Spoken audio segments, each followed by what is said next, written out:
Punjabi radio USA ਸੁਣ ਅਤੇ ਦੇਖ ਰਹੇ ਸਾਰੇ ਹੀ ਸਰੋਤੇ ਅਤੇ ਦਰਸ਼ਕਾਂ ਨੂੰ ਨਿੱਘੀ ਜੀ ਆਇਆਂ ਨੂੰ।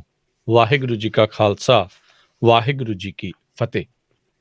ਅੱਜ ਦੀ ਇਸ ਖਾਸ ਮੁਲਾਕਾਤ ਦੇ ਵਿੱਚ ਅੱਜ ਤੁਹਾਡੇ ਰੂਬਰੂ ਆਪਾਂ ਅਜਿਹੀਆਂ ਸ਼ਖਸੀਅਤਾਂ ਕਰਵਾਉਣ ਜਾ ਰਹੇ ਹਾਂ ਜਿਨ੍ਹਾਂ ਦਾ ਪੰਜਾਬੀ ਭਾਸ਼ਾ, ਪੰਜਾਬੀ ਬੋਲੀ ਦੇ ਲਈ ਬਹੁਤ ਅਹਿਮ ਯੋਗਦਾਨ ਰਿਹਾ ਆ ਪਿਛਲੇ ਕਈ ਦਹਾਕਿਆਂ ਤੋਂ। ਅੱਜ ਆਪਣੀ ਗੱਲਬਾਤ ਹੋਵੇਗੀ ਡਾਕਟਰ ਜੋਗਾ ਸਿੰਘ ਜੀ ਦੇ ਨਾਲ ਅਤੇ ਡਾਕਟਰ ਸਿਕੰਦਰ ਸਿੰਘ ਹੁਣਾਂ ਦੇ ਨਾਲ। ਇਹਨਾਂ ਨੇ ਪੰਜਾਬੀ ਬੋਲੀ ਦੇ ਲਈ, ਪੰਜਾਬੀ ਭਾਸ਼ਾ ਦੇ ਲਈ ਬਹੁਤ ਅਹਿਮ ਯੋਗਦਾਨ ਪਿਛਲੇ ਵਰ੍ਹਿਆਂ ਦੇ ਵਿੱਚ ਪਾਇਆ ਆ। ਇਹਨਾਂ ਬਾਰੇ ਵੀ ਮੈਂ ਤੁਹਾਨੂੰ ਦੱਸੂਗਾ, ਪਰ ਸਭ ਤੋਂ ਪਹਿਲਾਂ ਉਹਨਾਂ ਨੂੰ ਆਪਾਂ ਸਵਾਗਤ ਕਰਦੇ ਹਾਂ। ਡਾਕਟਰ ਜੋਗਾ ਸਿੰਘ ਜੀ, ਜੀ ਆਇਆਂ ਨੂੰ, ਸਵਾਗਤ ਹੈ। ਵਾਹਿਗੁਰੂ ਜੀ ਕਾ ਖਾਲਸਾ, ਵਾਹਿਗੁਰੂ ਜੀ ਕੀ ਫਤਿਹ। ਵਾਹਿਗੁਰੂ ਜੀ ਕੀ ਫਤਿਹ। ਡਾਕਟਰ ਸਿਕੰਦਰ ਸਿੰਘ ਜੀ, ਜੀ ਆਇਆਂ ਨੂੰ, ਸਵਾਗਤ ਹੈ। ਵਾਹਿਗੁਰੂ ਜੀ ਕਾ ਖਾਲਸਾ, ਵਾਹਿਗੁਰੂ ਜੀ ਕਾ ਖਾਲਸਾ, ਵਾਹਿਗੁਰੂ ਜੀ ਕੀ ਫਤਿਹ ਜੀ। ਸੋ ਜੇ ਪਹਿਲਾਂ ਮੈਂ ਡਾਕਟਰ ਸਿਕੰਦਰ ਸਿੰਘ ਜੀ ਦੇ ਬਾਰੇ ਦੱਸਦਾ ਜਾਵਾਂ, ਸ਼੍ਰੀ ਗੁਰੂ ਗ੍ਰੰਥ ਸਾਹਿਬ ਵਰਲਡ ਯੂਨੀਵਰਸਿਟੀ ਦੇ ਵਿੱਚ ਇਹ ਹੈੱਡ ਆਫ ਡਿਪਾਰਟਮੈਂਟ ਹੈਗੇ ਨੇ ਪੰਜਾਬੀ ਭਾਸ਼ਾ ਦੇ ਲਈ। ਲੰਮੇ ਸਮੇਂ ਤੋਂ ਪੰਜਾਬੀ ਬੋਲੀ, ਸੱਭਿਆਚਾਰ, ਉਸ ਨੂੰ ਲੈ ਕੇ ਉਸ ਨੂੰ ਕੀ ਖਤਰੇ ਆ, ਕਿਉਂ ਉਸ ਨੂੰ ਬਚਾਉਣਾ ਜ਼ਰੂਰੀ ਆ, ਕਿੱਦਾਂ ਬਿਹਤਰ ਕੀਤਾ ਜਾ ਸਕਦਾ, ਉਸ ਦੇ ਬਾਰੇ ਲੰਮੇ ਅਰਸੇ ਤੋਂ ਇਹ ਲੈਕਚਰਸ ਕਰਦੇ ਆ ਰਹੇ, ਉਸ ਦੇ ਬਾਰੇ ਲਿਖਦੇ ਆ ਰਹੇ ਨੇ, ਬੋਲਦੇ ਆ ਰਹੇ ਨੇ। ਸੋ ਅੱਜ ਇਹਨਾਂ ਦੇ ਨਾਲ ਆਪਣੀ ਗੱਲਬਾਤ ਵੀ ਇਸੇ ਸੰਦਰਭ ਦੇ ਵਿੱਚ ਜਿਹੜੀ ਉਹ ਰਹੇਗੀ। ਤੇ ਨਾਲ ਹੀ ਡਾਕਟਰ ਜੋਗਾ ਸਿੰਘ ਜੀ, ਜਿਨ੍ਹਾਂ ਦੀ ਅੱਜ ਆਪਾਂ ਕਿਤਾਬ ਦੇ ਬਾਰੇ ਜਿਹੜੀ ਚਰਚਾ ਕਰਨੀ ਆ, ਭਾਖਾ ਦੇ ਮਾਮਲਿਆਂ ਬਾਰੇ ਕੌਮਾਂਤਰੀ ਖੋਜ, ਡਾਕਟਰ ਜੋਗਾ ਸਿੰਘ ਜੀ ਦੇ ਦੁਆਰਾ ਲਿਖੀ ਗਈ ਇਹ ਕਿਤਾਬ ਆ। ਇਹ ਜਿਹੜੇ ਆ PhD ਨੇ, ਇਹਨਾਂ ਨੇ UK ਤੋਂ ਜਿਹੜੀ PhD ਕੀਤੀ ਹੈ ਵਜ਼ੀਫੇ ਦੇ ਉੱਤੇ, ਕਾਮਨਵੈਲਥ ਵਜ਼ੀਫਾ ਪ੍ਰਾਪਤ ਨੇ। ਇਹ ਪ੍ਰੋਫੈਸਰ ਤੇ ਸਾਬਕਾ ਮੁਖੀ ਰਹੇ ਨੇ ਭਾਸ਼ਾ ਵਿਗਿਆਨ ਅਤੇ ਪੰਜਾਬੀ ਕੋਸ਼ਕਾਰੀ ਵਿਭਾਗ ਦੇ ਪੰਜਾਬੀ ਯੂਨੀਵਰਸਿਟੀ ਪਟਿਆਲਾ ਦੇ ਵਿੱਚ। ਸੋ ਇਹਨਾਂ ਦੇ ਨਾਲ ਪੰਜਾਬੀ ਭਾਸ਼ਾ ਨੂੰ ਲੈ ਕੇ ਅਹਿਮ ਗੱਲਾਂ ਬਾਤਾਂ ਜਿਹੜੀਆਂ ਆ ਉਹ ਆਪਾਂ ਜਿਹੜੀਆਂ ਉਹ ਕਰਾਂਗੇ। ਸੋ ਸਭ ਤੋਂ ਪਹਿਲਾਂ ਤਾਂ ਮੈਂ ਦੋਨਾਂ ਦਾ ਹੀ ਤੁਹਾਡਾ ਬਹੁਤ ਧੰਨਵਾਦ ਕਰਦਾ ਹਾਂ ਵੀ ਤੁਸੀਂ ਪੰਜਾਬੀ ਰੇਡੀਓ USA ਦੇ ਸਰੋਤਿਆਂ ਦੇ ਲਈ, ਦਰਸ਼ਕਾਂ ਦੇ ਲਈ ਆਪਣੇ ਕੀਮਤੀ ਸਮੇਂ ਚੋਂ ਸਮਾਂ ਜਿਹੜਾ ਉਹ ਕੱਢਿਆ ਹੈਗਾ ਆ। ਤੇ ਡਾਕਟਰ ਜੋਗਾ ਸਿੰਘ ਜੀ, ਸਭ ਤੋਂ ਪਹਿਲਾਂ ਤੁਹਾਨੂੰ ਤੇ ਡਾਕਟਰ ਸਿਕੰਦਰ ਸਿੰਘ ਜੀ ਵਧਾਈ ਦਿੰਦੇ ਆ ਵੀ ਇਸ ਕਿਤਾਬ ਦੇ ਲਈ, ਵੀ ਇਹ ਅੱਜ ਦੇ ਸਮੇਂ ਦੀ ਬੜੀ ਅਹਿਮ ਜਿਹੜੀ ਇਹ ਕਿਤਾਬ ਆਪਾਂ ਕਹਿ ਸਕਦੇ ਹਾਂ, ਕਿਉਂਕਿ ਆਪਾਂ ਦੇਖ ਰਹੇ ਹਾਂ ਵੀ ਬਾਹਰਲੀਆਂ ਭਾਸ਼ਾਵਾਂ ਨੇ ਮਾਂ ਬੋਲੀਆਂ ਦੇ ਉੱਤੇ ਐਸਾ ਜਿਹੜਾ ਆ ਜ਼ੋਰ ਪਾਇਆ ਆ ਵੀ ਲੋਕ ਮਾਂ ਬੋਲੀਆਂ ਨੂੰ ਮਾੜਾ ਸਮਝਣ ਲੱਗ ਪਏ ਨੇ। ਉਸ ਪਾਸੇ ਵੱਲ ਨੂੰ ਜਿਹੜੇ ਉਹ ਇੱਕ ਮਾੜੇ ਰਾਹ ਦੇ ਉੱਤੇ ਤੁਰੇ ਪਏ ਨੇ। ਤੇ ਤੁਹਾਡੀ ਇਹ ਜਿਹੜੀ ਖੋਜ ਭਰਪੂਰ ਕਿਤਾਬ ਆ, ਇਸ ਦੇ ਨਾਲ ਜ਼ਰੂਰ ਆਪਾਂ ਨੂੰ ਉਮੀਦ ਆ ਵੀ ਫਾਇਦਾ ਹੋਵੇਗਾ, ਲੋਕਾਂ ਦੇ ਮਨਾਂ ਦੇ ਵਿੱਚ ਇੱਕ ਚਿਣਗ ਲੱਗੇਗੀ ਵੀ ਆਪਾਂ ਵੀ ਮਾਂ ਬੋਲੀ ਦੇ ਲਈ ਕੁਛ ਨਾ ਕੁਛ ਕਰੀਏ। ਸੋ ਡਾਕਟਰ ਸਾਹਿਬ, ਬਹੁਤ ਬਹੁਤ ਇਸ ਚੀਜ਼ ਦੇ ਲਈ ਆਪਾਂ ਤੁਹਾਨੂੰ ਵਧਾਈ ਪੇਸ਼ ਕਰਦੇ ਹਾਂ। ਤੇ ਆਪਾਂ ਗੱਲਬਾਤ ਦਾ ਜੇ ਸਿਲਸਿਲਾ ਸ਼ੁਰੂ ਕਰੀਏ, ਡਾਕਟਰ ਸਿਕੰਦਰ ਸਿੰਘ ਜੀ, ਜੇ ਆਪਾਂ ਗੱਲਬਾਤ ਸ਼ੁਰੂ ਕਰੀਏ, ਤੁਸੀਂ ਇਸ ਕਿਤਾਬ ਨੂੰ ਛਪਵਾਉਣ ਦੇ ਲਈ ਤੁਸੀਂ ਲਿਖੀ ਹੈ ਡਾਕਟਰ ਜੋਗਾ ਸਿੰਘ ਜੀ, ਡਾਕਟਰ ਸਿਕੰਦਰ ਸਿੰਘ ਜੀ ਨੇ ਇਸ ਨੂੰ ਛਪਵਾਉਣ ਦੇ ਲਈ ਇਹਨਾਂ ਸਾਰਿਆਂ ਨੇ ਮਿਲ ਜੁਲ ਕੇ ਹਮਲਾ ਮਾਰਿਆ ਆ। ਸੋ ਡਾਕਟਰ ਸਿਕੰਦਰ ਸਿੰਘ ਜੀ, ਜੇ ਤੁਸੀਂ ਜ਼ਰੂਰ ਇਸ ਦੇ ਬਾਰੇ ਕਹੋ। ਇਸ ਤੋਂ ਪਹਿਲਾਂ ਆਪਾਂ ਡਾਕਟਰ ਜੋਗਾ ਸਿੰਘ ਜੀ ਨਾਲ ਗੱਲ ਕਰੀਏ। ਹਾਂਜੀ, ਸਾਰਿਆਂ ਨੂੰ ਵਾਹਿਗੁਰੂ ਜੀ ਕਾ ਖਾਲਸਾ, ਵਾਹਿਗੁਰੂ ਜੀ ਕੀ ਫਤਿਹ। ਡਾਕਟਰ ਜੋਗਾ ਸਿੰਘ ਨਾਲ ਮੇਰਾ ਬੜਾ ਪੁਰਾਣਾ ਰਾਬਤਾ ਹੈ। ਸਾਡੇ ਅਧਿਆਪਕ ਨੇ ਇਹ। ਇਹਨਾਂ ਨੇ ਪਿਛਲੇ ਲੰਮੇ ਸਮੇਂ ਤੋਂ ਬੋਲੀ ਦੇ ਮਾਮਲਿਆਂ ਬਾਰੇ ਖੋਜ ਕੀਤੀ ਹੈ।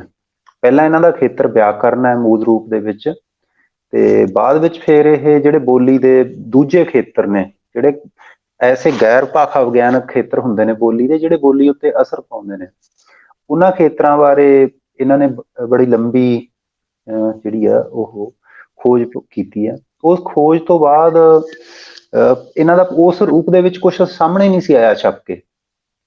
ਤੇ ਇਹ ਕਿਤਾਬ 'ਚ ਆ, ਫਿਰ ਇਹ ਆਕਾਰ ਵਜੋਂ ਛੋਟਾ ਹੈ ਬਹੁਤ। ਪਹਿਲਾਂ ਇਹ ਦੋ ਲੇਖ ਨੇ ਜਿਹੜੇ ਵੱਖੋ ਵੱਖਰੇ ਇਸ ਕਿਤਾਬ ਦੇ ਵਿੱਚ ਛਪੇ ਨੇ। ਤੇ ਇੱਕ ਹੈ ਸੀ ਭਾਸ਼ਾ ਦੇ ਮਾਮਲੇ ਬਾਰੇ ਕੌਮਾਂਤਰੀ ਖੋਜ, ਜਿਹੜੀ ਕਿ ਕਿਸੇ ਮਾਂ ਬੋਲੀ ਜਾਂ ਬੋਲੀ ਦੀ ਮਹੱਤਤਾ ਕੀ ਆ, ਉਹਦੀ ਲੋੜ ਕੀ ਆ, ਉਹਦੇ ਖਾਤਰ ਕੌਮਾਂਤਰੀ ਜਿਹੜੀਆਂ ਵੱਡੀਆਂ ਖੋਜਾਂ ਹੋਈਆਂ ਨੇ, ਜਿਹੜੇ ਮਨੋਵਿਗਿਆਨੀਆਂ ਦੀਆਂ, ਭਾਸ਼ਾ ਵਿਗਿਆਨੀਆਂ ਦੀਆਂ, ਜਾਂ ਹੋਰ ਜਿਹੜੇ ਅਹਿਮ ਬੰਦੇ ਨੇ ਜਿਹੜੇ ਇਸ ਖੇਤਰ ਵਿੱਚ ਜੁੜੇ ਹੋਏ ਨੇ, ਉਹ ਕੀ ਆਖਦੇ ਨੇ, ਉਹਨਾਂ ਸਾਰੇ ਮਾਮਲਿਆਂ ਬਾਰੇ ਇਹਨਾਂ ਨੇ ਭਰਪੂਰ ਖੋਜ ਕੀਤੀ ਤੇ ਉਹ ਗੱਲਾਂ ਨੇ ਜਿਹੜੀਆਂ ਇਸ ਕਿਤਾਬ ਦੇ ਵਿੱਚ ਦਰਜ ਨੇ। ਤੇ ਦੂਸਰਾ ਇਸ ਕਿਤਾਬ ਦੇ ਵਿੱਚ ਲੇਖ ਹੈ ਕਿ ਪੰਜਾਬੀ ਬੋਲੀ ਨੂੰ ਖਤਰਾ ਕਿੰਨਾ ਕੁ ਹੈ। ਇਹ ਗੱਲ ਪਿੱਛੇ ਜੇ ਚੱਲੀ ਸੀ, ਉਹਦੇ ਬਾਰੇ ਆਪਾਂ ਫੇਰ ਗੱਲ ਕਰਦੇ ਹਾਂ, ਕਿਸ ਤਰ੍ਹਾਂ ਸੀ ਉਹ, ਕਿ ਉਹ ਖਤਰਾ ਕਿੰਨਾ ਕੁ, ਉਸ ਗੱਲ ਦਾ ਅੰਦਾਜ਼ਾ ਲਾਇਆ ਹੋਇਆ। ਇਹ ਕਿਤਾਬ ਬਾਰੇ ਮੈਂ ਜੋਗਾ ਸਿੰਘ ਦੀ ਬਾਰੇ ਪਹਿਲਾਂ ਤੋਂ ਹੀ ਜਾਣਦਾ ਸੀ। ਇਹ ਲਗਭਗ 10 ਬੋਲੀਆਂ ਦੇ ਵਿੱਚ, 11 ਬੋਲੀਆਂ ਵਿੱਚ, ਪੰਜਾਬੀ ਤੋਂ ਸਿਵਾਏ 10 ਬੋਲੀਆਂ ਵਿੱਚ ਛਪ ਚੁੱਕੀ ਆ ਅਨੁਵਾਦ ਹੋ ਕੇ, ਤੇ ਪੰਜਾਬੀ ਦੀਆਂ ਦੋਵਾਂ ਲਿਪੀਆਂ ਵਿੱਚ, ਗੁਰਮੁਖੀ ਵਿੱਚ ਵੀ ਅਤੇ ਲਹਿੰਦੇ ਵਿੱਚ, ਸ਼ਾਹਮੁਖੀ ਵਿੱਚ ਵੀ, ਦੋਵਾਂ ਲਿਪੀਆਂ ਵਿੱਚ ਵੀ ਇਦੋਂ ਪਹਿਲਾਂ ਛਪ ਚੁੱਕੀ ਆ। ਤੇ ਹੁਣ ਅਸੀਂ ਜਦੋਂ ਇੱਕ ਕੇਂਦਰ ਹੈ ਦੱਖਣੀ ਏਸ਼ੀਆ ਭਾਖਾ ਅਤੇ ਸੱਭਿਆਚਾਰ ਕੇਂਦਰ, ਇਸ ਕੇਂਦਰ ਵੱਲੋਂ ਦੱਖਣੀ ਏਸ਼ੀਆ ਦੀਆਂ ਬੋਲੀਆਂ ਅਤੇ ਸੱਭਿਆਚਾਰਾਂ ਦੇ ਪ੍ਰਤੀ ਲੋਕਾਂ ਦੇ ਜਿਹੜੇ ਹੱਕ ਹਕੂਕ ਨੇ ਉਹਨਾਂ ਬਾਰੇ ਜਾਗਰੂਕ ਕੀਤਾ ਜਾਂਦਾ, ਅਤੇ ਉਹਨਾਂ ਦੇ ਖੇਤਰਾਂ ਦੇ ਵਿੱਚ ਜਿਹੜੇ ਲੱਗੇ ਹੋਏ ਬੰਦੇ ਨੇ ਉਹਨਾਂ ਬੰਦਿਆਂ ਨਾਲ ਮਿਲ ਕੇ ਰਾਬਤਾ ਪੈਦਾ ਕੀਤਾ ਜਾਂਦਾ ਕਿ ਇਹ ਜਿਹੜੀਆਂ ਬੋਲੀਆਂ ਨੇ, ਇਹਨਾਂ ਬੋਲੀਆਂ ਉੱਤੇ ਇਸ ਖੇਤਰ ਦੇ ਵਿੱਚ ਹਿੰਦੀ, ਅੰਗਰੇਜ਼ੀ ਅਤੇ ਉਰਦੂ ਦਾ ਇੱਕ ਜਿਹੜਾ ਭਾਸ਼ਾਈ ਸਾਮਰਾਜਵਾਦ ਹੈ ਉਹ ਚੱਲ ਰਿਹਾ, ਤੇ ਇਹਨਾਂ ਬੋਲੀਆਂ ਖਾਤਰ ਇਹ ਬੋਲੀਆਂ ਕਿਵੇਂ ਬਚ ਸਕਦੀਆਂ ਨੇ, ਜਾਂ ਉਹ ਬੋਲੀਆਂ ਆਪਣੇ ਹੱਕ ਹਕੂਕ ਕਿਵੇਂ ਬਚਾ ਸਕਦੀਆਂ ਨੇ, ਇਸ ਕੇਂਦਰ ਵੱਲੋਂ ਉਪਰਾਲਾ ਕੀਤਾ ਜਾਂਦਾ। ਪਿੱਛੇ ਜੇ ਇਸ ਕੇਂਦਰ ਦੀ ਮੀਟਿੰਗ ਹੋਈ ਸੀ, ਉਸ ਦੇ ਵਿੱਚ ਵਿਚਾਰ ਵਟਾਂਦਰਾ ਹੋਇਆ ਕਿ ਪ੍ਰੋਫੈਸਰ ਜੋਗਾ ਸਿੰਘ ਦਾ ਜਿਹੜਾ ਇਹ ਕੰਮ ਹੈ, ਇਹ ਪਹਿਲਾਂ ਜਿਨ੍ਹਾਂ ਨੇ ਛਾਪਿਆ ਸੀ ਉਹ ਸਮਾਪਤ ਹੋ ਗਿਆ, ਤੇ ਪਹਿਲਾਂ ਕਈ ਹਜ਼ਾਰ ਕਾਪੀ ਛਾਪੀ ਸੀ, ਉਹ ਵਿਕ ਗਈ, ਹੁਣ ਨਹੀਂ ਮਿਲ ਰਿਹਾ ਸੀ ਬੰਦਿਆਂ ਨੂੰ। ਕੀ ਕਹਿਣਾ, ਕੋਈ ਕਿਤਾਬ ਚ ਅੰਗਰੇਜ਼ੀ ਦੇ ਵਿੱਚ ਕਿਤੇ ਉਪਲਬਧ ਹੋਏ, ਪੰਜਾਬੀ ਵਿੱਚ ਹੈ ਨਹੀਂ ਸੀ, ਉਹਨੂੰ ਫਿਰ ਨਵੇਂ ਸਿਰਿਓਂ ਛਾਪਣ ਦੀ ਲੋੜ ਮਹਿਸੂਸ ਹੋਈ। ਉਸ ਖਾਤਰ ਫਿਰ ਇਹ ਉਪਰਾਲਾ ਕੀਤਾ ਗਿਆ, ਪ੍ਰੋਫੈਸਰ ਜੋਗਾ ਸਿੰਘ ਹੋਰਾਂ ਨੂੰ ਬੇਨਤੀ ਕੀਤੀ, ਇਹਨਾਂ ਨੇ ਉਹਦੇ ਵਿੱਚ ਕੁਝ ਨਵੀਆਂ ਗੱਲਾਂ ਜਿਹੜੀਆਂ ਉਸ ਤੋਂ ਬਾਅਦ ਇਹਨਾਂ ਦੇ ਖਿਆਲ ਵਿੱਚ ਆਈਆਂ, ਪੜ੍ਹਦੇ ਰਹਿੰਦੇ ਨੇ ਲਗਾਤਾਰ, ਉਹ ਜੋੜੀਆਂ। ਉਸ ਜੋੜਨ ਤੋਂ ਬਾਅਦ ਇਹਨਾਂ ਨੇ ਸਾਡੇ ਨਾਲ ਸਾਂਝਾ ਕੀਤਾ, ਉਹ ਫਿਰ ਹੁਣ ਛਪ ਕੇ ਆ ਗਿਆ। ਤੇ ਕੌਮਾਂਤਰੀ ਮਾਂ ਬੋਲੀ ਦਿਹਾੜਾ 21 ਫਰਵਰੀ ਨੂੰ, ਉਸ ਦਿਨ ਇਹ ਫਰੀਦਕੋਟ ਅਤੇ ਮਾਈ ਭਾਗੋ ਗਰਲਜ਼ ਕਾਲਜ ਰੱਲਾ ਮਾਨਸਾ, ਇਹ ਦੋ ਥਾਂ ਤੋਂ ਜਾਰੀ ਕੀਤਾ ਜਾਣਾ ਜੀ। ਸੋ ਬਹੁਤ ਬਹੁਤ ਵਧਾਈ ਆ, ਤੇ ਦਿਨ ਵੀ ਤੁਸੀਂ ਬਹੁਤ ਮਹੱਤਤਾ ਵਾਲਾ ਜਿਹੜਾ ਉਹ ਚੁਣਿਆ ਆ, ਤੇ ਇਸ ਦੇ ਨਾਲ ਹੀ ਇਹ ਜਿਹੜਾ ਜੁੜਿਆ ਆ, ਕਿਉਂਕਿ ਮੁੱਖ ਕੇਂਦਰ ਬਿੰਦੂ ਇੱਕ ਹਿਸਾਬ ਦੇ ਨਾਲ ਇਹੀ ਜਿਹੜਾ ਉਹ ਰਹਿੰਦਾ ਆ ਵੀ ਕਿਉਂ ਇਹ ਜ਼ਰੂਰੀ ਆ, ਕਿਉਂ ਆਪਾਂ ਨੂੰ ਇਸ ਦੇ ਉੱਤੇ ਜਿਹੜਾ ਉਹ ਧਿਆਨ ਦੇਣ ਦੀ ਜ਼ਰੂਰਤ ਹੈਗੀ ਆ। ਸੋ ਡਾਕਟਰ ਸਿਕੰਦਰ ਸਿੰਘ ਜੀ, ਤੁਸੀਂ ਆਪਣੇ ਜਿਹੜਾ ਦੱਸਿਆ ਆ ਵੀ ਦੱਖਣ ਏਸ਼ੀਆ ਭਾਖਾ ਜਿਹੜਾ ਕੇਂਦਰ ਦੇ ਬਾਰੇ, ਸੱਭਿਆਚਾਰ ਵਾਲਾ ਜਿਹੜਾ ਇਹ ਕੇਂਦਰ ਹੈਗਾ, ਏਸ਼ੀਆ ਭਾਖਾ ਦੇ ਸੱਭਿਆਚਾਰ ਕੇਂਦਰ, ਇਸ ਦੀ ਸਥਾਪਨਾ ਤੁਸੀਂ ਕਿਸ ਵਕਤ ਦੇ ਉੱਤੇ ਕੀਤੀ ਸੀ, ਤੇ ਕਿਉਂ ਤੁਹਾਨੂੰ ਲੱਗਾ ਵੀ ਇਸ ਦੀ ਇਸ ਟਾਈਮ ਬਹੁਤ ਜ਼ਰੂਰਤ ਹੈਗੀ ਹੈ? ਦੇਖੋ, ਜਿਹੜਾ ਇਹ ਹਿੰਦੁਸਤਾਨ ਹੈ ਨਾ, ਜਿਹਨੂੰ ਆਪਾਂ ਹਿੰਦ ਮਹਾਦੀਪ ਕਹਿ ਲਓ ਚਾਹੇ ਉਪ ਮਹਾਦੀਪ ਕਹਿ ਲਓ ਜੀ, ਇਹਦੇ ਵਿੱਚ ਸਿੰਧ ਤੋਂ ਲੈ ਕੇ ਈਵਨ ਈਰਾਨ ਵਾਲੇ ਖੇਤਰ ਤੋਂ ਲੈ ਕੇ ਇੱਧਰ ਅਗਾਂਹ ਬੰਗਲਾਦੇਸ਼ ਤੋਂ ਅਗਾਂਹ ਸ਼੍ਰੀਲੰਕਾ, ਇਹ ਸਾਰਾ ਖੇਤਰ ਹੈ ਜਿਹੜਾ ਆ ਜਾਂਦਾ। ਇਸ ਖੇਤਰ ਦੇ ਵਿੱਚ ਪਹਿਲਾਂ ਬਸਤੀਵਾਦ ਵੇਲੇ ਅੰਗਰੇਜ਼ ਆਏ, ਅੰਗਰੇਜ਼ ਹਕੂਮਤ ਨਾਲ ਅੰਗਰੇਜ਼ੀ ਬੋਲੀ ਦਾ ਇੱਥੇ ਵਧਾਰਾ ਹੋਇਆ। ਉਸ ਤੋਂ ਬਾਅਦ ਜਦੋਂ 1947 ਵਿੱਚ ਵੰਡ ਹੋ ਗਈ, ਤਾਂ ਉਹ ਜਿਹੜੀ ਵੰਡ ਸੀ ਉਹ ਅਸਲ ਵਿੱਚ ਹੋਈ ਵੰਡ ਰਾਜਨੀਤਿਕ ਵੰਡ, ਪਰ ਉਸ ਵੰਡ ਦਾ ਦਾ ਸਾਰਾ ਪਿਛੋਕੜ ਸੀ ਜਿਹੜਾ ਉਹ ਭਖਾਈ ਸੀ, ਬੋਲੀਆਂ ਸੀ। ਉਹ ਮੂਲ ਰੂਪ ਦੇ ਵਿੱਚ ਹਿੰਦੀ ਅਤੇ ਉਰਦੂ ਦੇ ਵਿੱਚ ਆਪਸੀ ਜਿਹੜਾ ਕਲੇਸ਼ ਸੀ, ਉਸ ਕਲੇਸ਼ ਕਰਕੇ ਉਹ ਵੰਡ ਹੋਈ।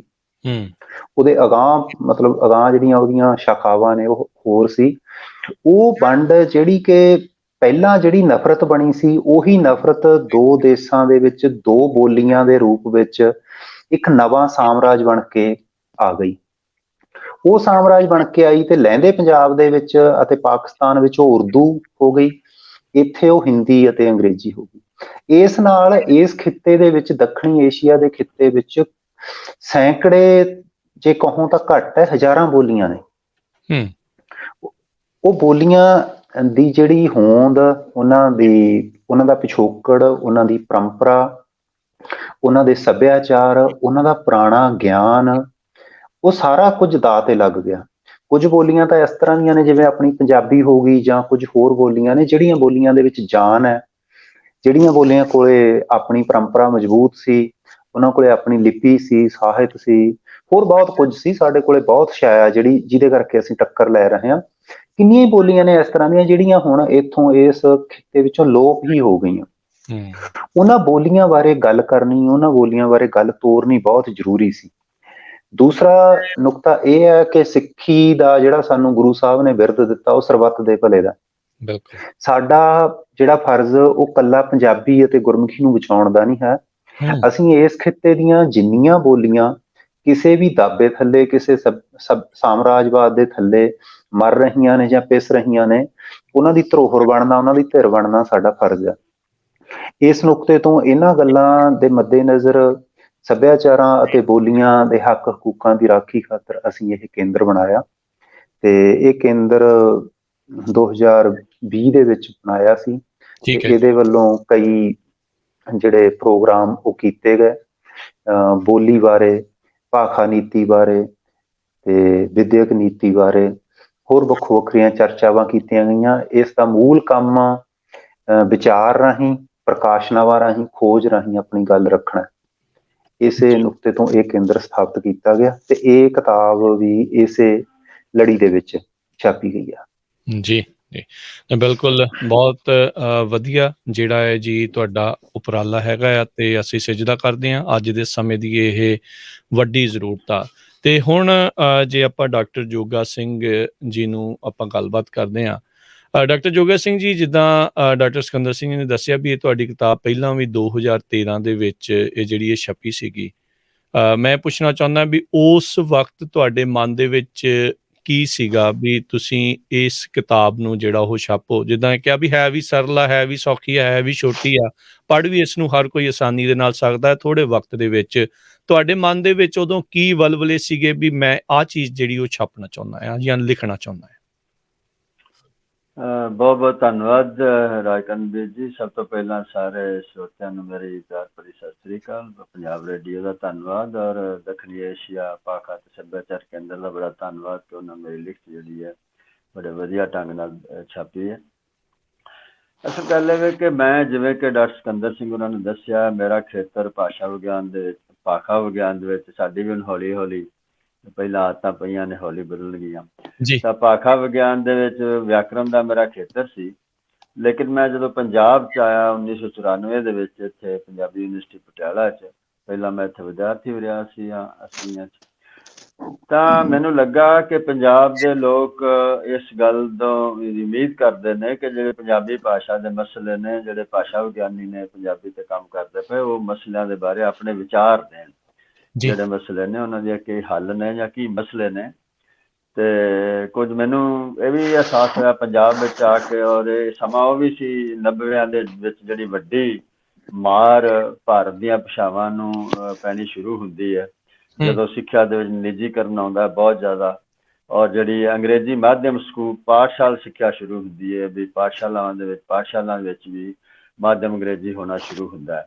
ਤਾਂ ਮਾਰ ਬੜੀ ਵੱਡੀ ਸ਼ੁਰੂ ਹੋ ਗਈ ਸੀ ਤੇ ਮੈਨੂੰ ਲੱਗਦਾ ਸੀ ਕਿ ਇਸ ਗੱਲ ਨੂੰ ਘੋਖਣ ਦੀ ਲੋੜ ਹੈ ਵੀ ਕਿਹੜਾ ਰਾਹ ਠੀਕ ਹੈ, ਕਿ ਅਸੀਂ ਆਪਣੀ ਮਾਂ ਬੋਲੀ ਨੂੰ ਆਧਾਰ ਬਣਾ ਕੇ ਅੱਗੇ ਵੱਧ ਸਕਦੇ ਹਾਂ, ਜਾਂ ਜਿਵੇਂ ਕਿ ਇੱਕ ਪ੍ਰਭਾਵ ਚਾਰ ਸਵੇਰੇ ਬਣਿਆ ਹੋਇਆ ਸੀ। ਉਹ ਸਮਾਂ ਸੀ ਜਦੋਂ ਕੰਪਿਊਟਰ ਵੀ ਆਇਆ, ਇੰਟਰਨੈਟ ਤੇ ਸਾਰੀ ਤਕਨੀਕ ਵੀ ਆਈ ਬਹੁਤ ਵੱਡੇ ਪੱਧਰ ਤੇ ਇੱਕ ਪ੍ਰਭਾਵ ਜਿਹਾ ਲੋਕਾਂ ਦੇ ਬਣ ਗਿਆ ਕਿ ਅੰਗਰੇਜ਼ੀ ਨਾਲ ਹੀ ਅੱਗੇ ਵਧਿਆ ਜਾ ਸਕਦਾ ਹੈ ਤੇ ਅੰਗਰੇਜ਼ੀ ਬਗੈਰ ਗੁਜ਼ਾਰਾ ਨਹੀਂ।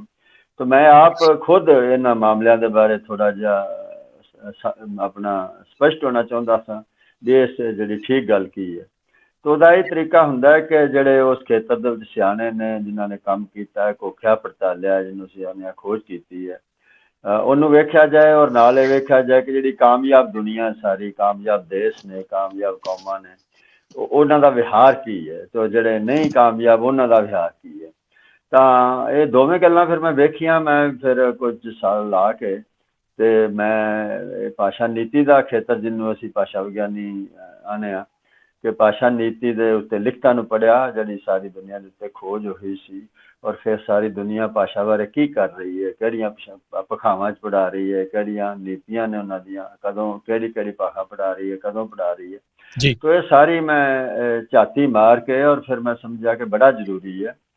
ਸਿਰਫ ਪੰਜਾਬੀ ਬੋਲੀ ਨੂੰ ਬਚਾਉਣ ਦਾ ਸਵਾਲ ਜਾਂ ਪੰਜਾਬੀ ਬੋਲੀ ਦੀ ਤਰੱਕੀ ਦੀ ਗੱਲ ਨਹੀਂ ਹੈ, ਮੈਨੂੰ ਇਹ ਅਹਿਸਾਸ ਤੇ ਪਹਿਲਾਂ ਹੀ ਸੀ ਭਾਸ਼ਾ ਵਿਗਿਆਨ ਦੇ ਖੇਤਰ ਦੇ ਹੁੰਦਿਆਂ ਕਿ ਜਿਹੜਾ ਭਾਸ਼ਾ ਦਾ ਪਸਾਰ ਹੈ ਇਹ ਬਹੁਤ ਵੱਡਾ ਹੈ, ਔਰ ਇਹ ਸਿਰਫ ਗੱਲਬਾਤ ਦਾ ਸਾਧਨ ਮਾਤਰ ਨਹੀਂ ਹੈ ਵੀ ਜਿਵੇਂ ਅਸੀਂ ਹੁਣ ਬਹਿ ਕੇ ਗੱਲ ਕਰ ਰਹੇ ਹਾਂ। ਭਾਸ਼ਾ ਦੇ ਪਸਾਰ ਬਹੁਤ ਵੱਡੇ ਨੇ। ਭਾਸ਼ਾ ਜੇ ਕਹਿ ਲਈਏ ਇੱਕ ਆਧਾਰ ਹੈ ਕਿਸੇ ਕੌਮ ਦੇ ਹਰ ਖੇਤਰ ਦਾ, ਚਾਹੇ ਉਹ ਸਿੱਖਿਆ ਹੋਏ, ਚਾਹੇ ਸੱਭਿਆਚਾਰ ਹੋਏ, ਚਾਹੇ ਤਾਕਤ ਦੀ ਵੰਡ ਹੋਏ, ਸੱਤਾ ਦੇ ਤੱਕ ਪਹੁੰਚ ਹੋਵੇ, ਤੇ ਇਹ ਸਾਰੀਆਂ ਚੀਜ਼ਾਂ ਜਿਹੜੀਆਂ ਨੇ, ਔਰ ਫਿਰ ਆਪਣੇ ਵਿਰਸੇ ਨਾਲ ਜੁੜਨਾ, ਆਪਣੀ ਪਰੰਪਰਾ ਨਾਲ ਜੁੜਨਾ, ਆਪਣੇ ਇਤਿਹਾਸ ਨਾਲ, ਆਪਣੇ ਸਾਹਿਤ ਨਾਲ, ਆਪਣੀ ਸਿਆਣਪ ਨਾਲ, ਲੋਕ ਸਿਆਣਪ ਨਾਲ, ਜਿਹਦੇ ਨਾਲ ਬੰਦਾ ਜਿਹੜਾ ਹੈ ਉਹ ਬੰਦਾ ਬਣਦਾ ਹੈ। ਇਹ ਸਾਰੀਆਂ ਚੀਜ਼ਾਂ ਦਾ ਭਾਸ਼ਾ ਜਿਹੜੀ ਆਧਾਰ ਹੈ। ਤਾਂ ਇਸ ਕਰਕੇ ਭਾਸ਼ਾ ਦੇ ਮਾਮਲਿਆਂ ਨੂੰ ਜਿਹੜਾ ਆ ਉਹਨੂੰ ਉਲਝਿਆਂ ਨੂੰ ਜਾਂ ਜੇ ਠੀਕ ਦਿਸ਼ਾ 'ਚ ਨਹੀਂ ਜਾ ਰਹੇ ਤੇ ਬੜਾ ਜ਼ਰੂਰੀ ਹੁੰਦਾ ਹੈ। ਔਰ ਇਹ ਸਾਡੀ ਜ਼ਿੰਮੇਵਾਰੀ ਬਣਦੀ। ਗਿਆਨ ਜਿਹੜਾ ਗਿਆਨ ਅਮਲ ਨੂੰ ਨਹੀਂ ਰੁਸ਼ਨਾਉਂਦਾ ਜਾਂ ਅਮਲ ਦੀ ਰਸਤਾ ਠੀਕ ਦਿਸ਼ਾ ਨਹੀਂ ਠੀਕ ਕਰਦਾ, ਉਸ ਗਿਆਨ ਦੇ ਕੋਈ ਮਾਇਨੇ ਨਹੀਂ ਹਨ, ਅਰਥ ਨਹੀਂ ਹਨ, ਉਹ ਕਿਤਾਬਾਂ 'ਚ ਪਿਆ ਰਹਿੰਦਾ। ਤੋ ਇਸ ਕਰਕੇ ਮੈਂ ਫਿਰ ਇਹਨਾਂ ਗੱਲਾਂ ਨੂੰ ਸੋਚਿਆ ਕਿ ਮੈਂ ਵਿਆਕਰਨ ਤੇ ਮੈਂ ਪਹਿਲਾਂ ਵੀ ਪੰਜਾਬੀ 'ਚ ਲਿਖੀਆਂ ਗਈਆਂ ਨੇ, ਹੋਰ ਵੀ ਲਿਖੀਆਂ ਜਾਣਗੀਆਂ, ਪਰ ਇਹ ਖੇਤਰ ਕੁਝ ਅਜਿਹਾ ਆਇਆ ਜਿਹੜਾ ਮੇਰਾ ਥੋੜਾ ਬਹੁਤਾ ਵਿਦਿਆਰਥੀ ਜੀਵਨ ਵੇਲੇ, ਅਧਿਆਪਕ ਜੀਵਨ ਵੇਲੇ, ਰਾਜਸੀ ਸਮਾਜੀ ਕੰਮਕਾਜ ਦੇ ਵਿੱਚ ਵੀ ਰਿਹਾ ਆ। ਔਰ ਮੇਰਾ ਕੋਈ ਪਿਛੋਕੜ ਵੀ ਇਹੋ ਜਿਹਾ ਸੀ। ਪੜਦਾਦਾ ਜੀ ਮੇਰੇ ਬੜੇ ਵੱਡੇ ਸਿੰਘ ਸਭੀਏ ਸਨ ਪਾਕਿਸਤਾਨ ਵੇਲੇ। ਦਾਦਾ ਜੀ ਮੇਰੇ 9 ਮਹੀਨੇ ਗੁਰਦੁਆਰਿਆਂ ਦੇ ਮੋਰਚਿਆਂ ਜੇਲ੍ਹ 'ਚ ਰਹਿ ਕੇ ਆਏ ਸਨ। ਤੋ ਕੁਝ ਸਮਾਜ ਇੱਕ ਪਰੰਪਰਾ ਦੇ ਵਿੱਚੋਂ ਮੈਂ ਆਇਆ ਸਾਂ, ਆਪਣੇ ਪਰਿਵਾਰ ਦੀ ਚੋਂ ਵੀ, ਜਿਹਦੇ 'ਚ ਜਿਹੜਾ ਆ ਆਲੇ ਦੁਆਲੇ ਨਾਲ ਜੁੜਨਾ, ਆਪਣੇ ਲੋਕਾਂ ਨਾਲ, ਉਹ ਮੈਨੂੰ ਵਿਰਸੇ 'ਚ ਮਿਲਿਆ। ਤਾਂ ਮੈਂ ਸਮਝਿਆ ਕਿ ਮੇਰੀ ਜ਼ਿੰਮੇਵਾਰੀ ਵੀ ਬਣਦੀ ਹੈ। ਫਿਰ ਮੈਂ 2013 ਦੇ ਜੂਨ 13 'ਚ ਇੱਕ ਕਿਤਾਬਚਾ ਛਪਿਆ, ਔਰ ਇਹ ਬੜੀ ਫਿਰ ਥੋੜ੍ਹੇ ਸਾਲਾਂ ਦੇ ਵਿੱਚ, ਜਿਵੇਂ ਡਾਕਟਰ ਸਿਕੰਦਰ ਸਿੰਘ ਹੋਰਾਂ ਨੇ ਦੱਸਿਆ ਵੀ ਇਹ ਪੰਜਾਬੀ ਤੋਂ ਇਲਾਵਾ 10 ਭਾਸ਼ਾਵਾਂ ਦੇ ਵਿੱਚ ਹੈ, ਔਰ ਪੰਜਾਬੀ 'ਚ ਸ਼ਾਹਮੁਖੀ 'ਚ, ਗੁਰਮੁਖੀ 'ਚ ਵੀ ਹੈ। ਹੋਰ ਭਾਸ਼ਾਵਾਂ ਜਿਹੜੀਆਂ ਨੇ ਉਹ ਤਮਿਲ ਹੈ, ਤੇਲਗੂ ਹੈ, ਕੰਨੜ ਹੈ, ਮਰਾਠੀ, ਨੇਪਾਲੀ, ਕੋਸਲੀ, ਡੋਗਰੀ, ਔਰ ਚਲੋ ਜੇ ਹੁਣ ਮੈਨੂੰ ਨਹੀਂ ਯਾਦ ਧਿਆਨ ਆ ਰਿਹਾ ਨਾ, ਤਾਂ ਅੰਗਰੇਜ਼ੀ ਤੇ ਹੈ ਹੀ, ਹਿੰਦੀ ਹੈ। ਤੋ ਇਹਨਾਂ ਦੇ ਵਿੱਚ ਉਹ ਛਪ ਚੁੱਕਿਆ ਹੈ। ਫਿਰ ਦੂਜਾ ਸਵਾਲ ਜਿਹੜਾ ਡਾਕਟਰ ਸਿਕੰਦਰ ਸਿੰਘ ਹੋਰਾਂ ਨੇ ਕਿਹਾ ਇਸ ਕਿਤਾਬ 'ਚ ਕਿ ਕਿਵੇਂ ਹਿਸਾਬ ਲਾਇਆ ਜਾਵੇ ਪੰਜਾਬੀ ਨੂੰ ਸੱਚੀ ਮੁੱਚੀ ਖਤਰਾ ਹੈ ਕਿ ਨਹੀਂ ਹੈ। ਤੋ ਇਹ 2000 ਦੇ ਆਸ-ਪਾਸ ਬੜੀ ਪੰਜਾਬ 'ਚ ਗੱਲ ਤੁਰੀ ਕਿ ਯੂਨੈਸਕੋ ਨੇ ਇੱਕ ਦਿੱਤੀ ਆਪਣੀ ਪੜਤਾਲ ਦੱਸੀ ਹੈ ਕਿ ਔਰ ਕਹਿਤਾ ਵੀ ਪੰਜਾਬੀ ਵੀ ਖਤਰੇ 'ਚ। ਯੂਨੈਸਕੋ ਨੇ ਤਾਂ ਇਹੋ ਜਿਹਾ ਕੁਝ ਨਹੀਂ ਸੀ ਆਖਿਆ, ਪਰ ਜਿਹੜੇ ਯੂਨੈਸਕੋ ਨੇ ਆਧਾਰ ਦਿੱਤੇ ਸੀ, ਕਾਰਕ ਦਿੱਤੇ ਸੀ, ਜਿਨ੍ਹਾਂ ਦੇ ਆਧਾਰ ਦੇ ਉੱਤੇ ਅਸੀਂ ਕਿਸੇ ਭਾਸ਼ਾ ਦਾ ਮੁਲਾਂਕਣ ਕਰਨੇ ਆ ਵੀ ਉਹਦੀ ਸਥਿਤੀ ਹਾਲਤ ਕੀ ਹੈ, ਤਾਂ ਉਹ ਫਿਰ ਮੈਂ ਉਹ ਵੀ ਵੇਖਿਆ, ਔਰ ਉਹਦੇ ਆਧਾਰ ਦੇ ਉੱਤੇ ਫਿਰ ਮੈਂ ਪੰਜਾਬੀ ਲਿਖਿਆ ਉਹਨੂੰ ਪੰਜਾਬੀ 'ਚ। ਔਰ ਵੀ ਪੰਜਾਬੀ ਦੀ ਕੀ ਹਾਲਤ ਹੈ ਉਹਨਾਂ ਸਾਰੇ ਕਾਰਕਾਂ ਦੇ ਆਧਾਰ ਦੇ ਉੱਤੇ, ਜਿਹੜੀਆਂ ਕਸੌਟੀਆਂ ਦੇ ਆਧਾਰ 'ਤੇ ਜਿਹੜੀ ਯੂਨੈਸਕੋ ਦੱਸਦੀ ਹੈ। ਤੇ ਇਹ ਚੀਜ਼ਾਂ ਨੇ, ਔਰ ਇਸ ਕਰਕੇ ਮੈਂ ਆਇਆ ਕਿ ਮੈਂ ਸਮਝਿਆ ਇਹ ਜਿਹੜਾ ਵਿਆਕਰਨ ਨਾਲ ਔਰ ਵਿਆਕਰਨ ਦੇ ਖੇਤਰ ਦੀ ਖੋਜ ਨਾਲ ਇਹ ਜਿਹੜਾ ਮਸਲਾ ਆ ਪੰਜਾਬੀ ਦਾ, ਪੰਜਾਬੀ ਦੀ ਵਰਤੋਂ ਦਾ ਸਿੱਖਿਆ ਵਿੱਚ, ਪ੍ਰਸ਼ਾਸਨ ਵਿੱਚ, ਕੰਮਕਾਜ ਵਿੱਚ, ਸਾਰੇ ਪਾਸੇ, ਤਾਂ ਇਹ ਜ਼ਿਆਦਾ ਮਹੱਤਵਪੂਰਨ ਹੈ ਸਾਡੇ ਲਈ, ਪੰਜਾਬੀਆਂ ਲਈ ਵੀ, ਔਰ ਭਾਰਤ ਦੇ ਹੋਰ ਭਾਖੀਆਂ ਵਾਸਤੇ ਵੀ। ਤਾਂ ਇਸ ਕਰਕੇ ਮੈਂ ਇਸ ਪਾਸੇ ਨੂੰ ਆਇਆ, ਔਰ ਫਿਰ ਉਹਦੇ 'ਚ ਮੈਨੂੰ ਖੁਸ਼ੀ ਵੀ ਹੁੰਦੀ ਹੈ ਕਿ ਬੜਾ ਲੋਕਾਂ ਨੇ ਮਾਣ ਇੱਜ਼ਤ ਵੀ ਦਿੱਤੀ, ਔਰ ਆਦਰ ਵੀ ਮਿਲਿਆ, ਔਰ ਉਸ ਗੱਲ ਦੀ ਤਸੱਲੀ ਵੀ ਹੈ ਵੀ ਉਹਦਾ ਫਲ ਮੈਨੂੰ ਵੇਖਣ ਨੂੰ ਮਿਲ ਰਿਹਾ। ਜੀ ਨਹੀਂ, ਬਿਲਕੁਲ ਡਾਕਟਰ ਜੋਗਾ ਸਿੰਘ ਜੀ, ਤੇ ਇਸ ਦਾ ਅਸਰ ਆਪਾਂ ਆਉਣ ਵਾਲੇ ਸਮਿਆਂ ਦੇ ਵਿੱਚ ਜ਼ਰੂਰ ਜਿਹੜਾ ਉਹ ਦੇਖਾਂਗੇ, ਦੇਖਿਆ ਵੀ ਆ। ਸੋ ਤੁਸੀਂ ਇਸ ਦੇ ਵਿੱਚ, ਮੈਂ ਕਿਤਾਬ ਦਾ ਜਿਹੜੇ ਕੁਛ ਹਿੱਸਾ ਪੜ੍ਹਨ ਦੇ ਵਿੱਚ ਕਾਮਯਾਬ ਰਿਹਾ, ਸਾਰੀ ਤਾਂ ਨਹੀਂ ਮੇਰੇ ਕੋਲ ਅਜੇ ਪੜ੍ਹੀ ਗਈ। ਤੁਸੀਂ ਇਸ ਦੇ ਵਿੱਚ ਲਿਖਿਆ ਵੀ ਕਿਉਂ ਇੱਦਾਂ ਦਿਖਾਇਆ ਜਾਂਦਾ ਹੈ ਜਾਂ ਕਿਹਾ ਜਾਂਦਾ ਆ ਵੀ ਅੰਗਰੇਜ਼ੀ ਜਾਂ ਜਿਹੜੀ ਹੋਰ ਬੋਲੀਆਂ ਨੇ, ਭਾਸ਼ਾਵਾਂ ਨੇ, ਵੀ ਉਹ ਜੇ ਸਿੱਖ ਲਈਏ ਤੇ ਖੌਰੇ ਉਹਦੇ ਵਿੱਚ ਸਿੱਖ ਲਈਏ ਕੋਈ ਚੀਜ਼ਾਂ, ਤਾਂ ਆਪਣਾ ਜਿਹੜਾ ਆ ਉਹ ਜ਼ਿਆਦਾ ਵਧੀਆ ਬਣ ਜਾਊਗਾ। ਪਰ ਤੁਸੀਂ ਇਸ ਦੇ ਵਿੱਚ ਬਿਲਕੁਲ ਉਸ 'ਤੇ ਉਲਟ ਕਿਹਾ ਵੀ ਜੇ ਆਪਾਂ ਪੰਜਾਬੀ ਦੇ ਵਿੱਚ ਹੀ, ਆਪਣੀ ਮਾਂ ਬੋਲੀ ਦੇ ਵਿੱਚ ਹੀ ਕੋਈ ਵੀ ਚੀਜ਼ ਸਿੱਖਦੇ ਆ, ਚਾਹੇ ਸਾਇੰਸ ਦੀ ਗੱਲ ਆ, ਵਿਗਿਆਨ ਦੀ ਗੱਲ ਆ, ਜਾਂ ਹੋਰ ਕੋਈ ਗੱਲ ਆ, ਉਹ ਬੰਦੇ ਜ਼ਿਆਦਾ ਸਟਰੋਂਗ ਰਹਿੰਦੇ ਆ, ਉਹਨਾਂ ਦਾ ਜਿਹੜਾ ਆ ਆਧਾਰ ਜ਼ਿਆਦਾ ਵਧੀਆ ਰਹਿੰਦਾ।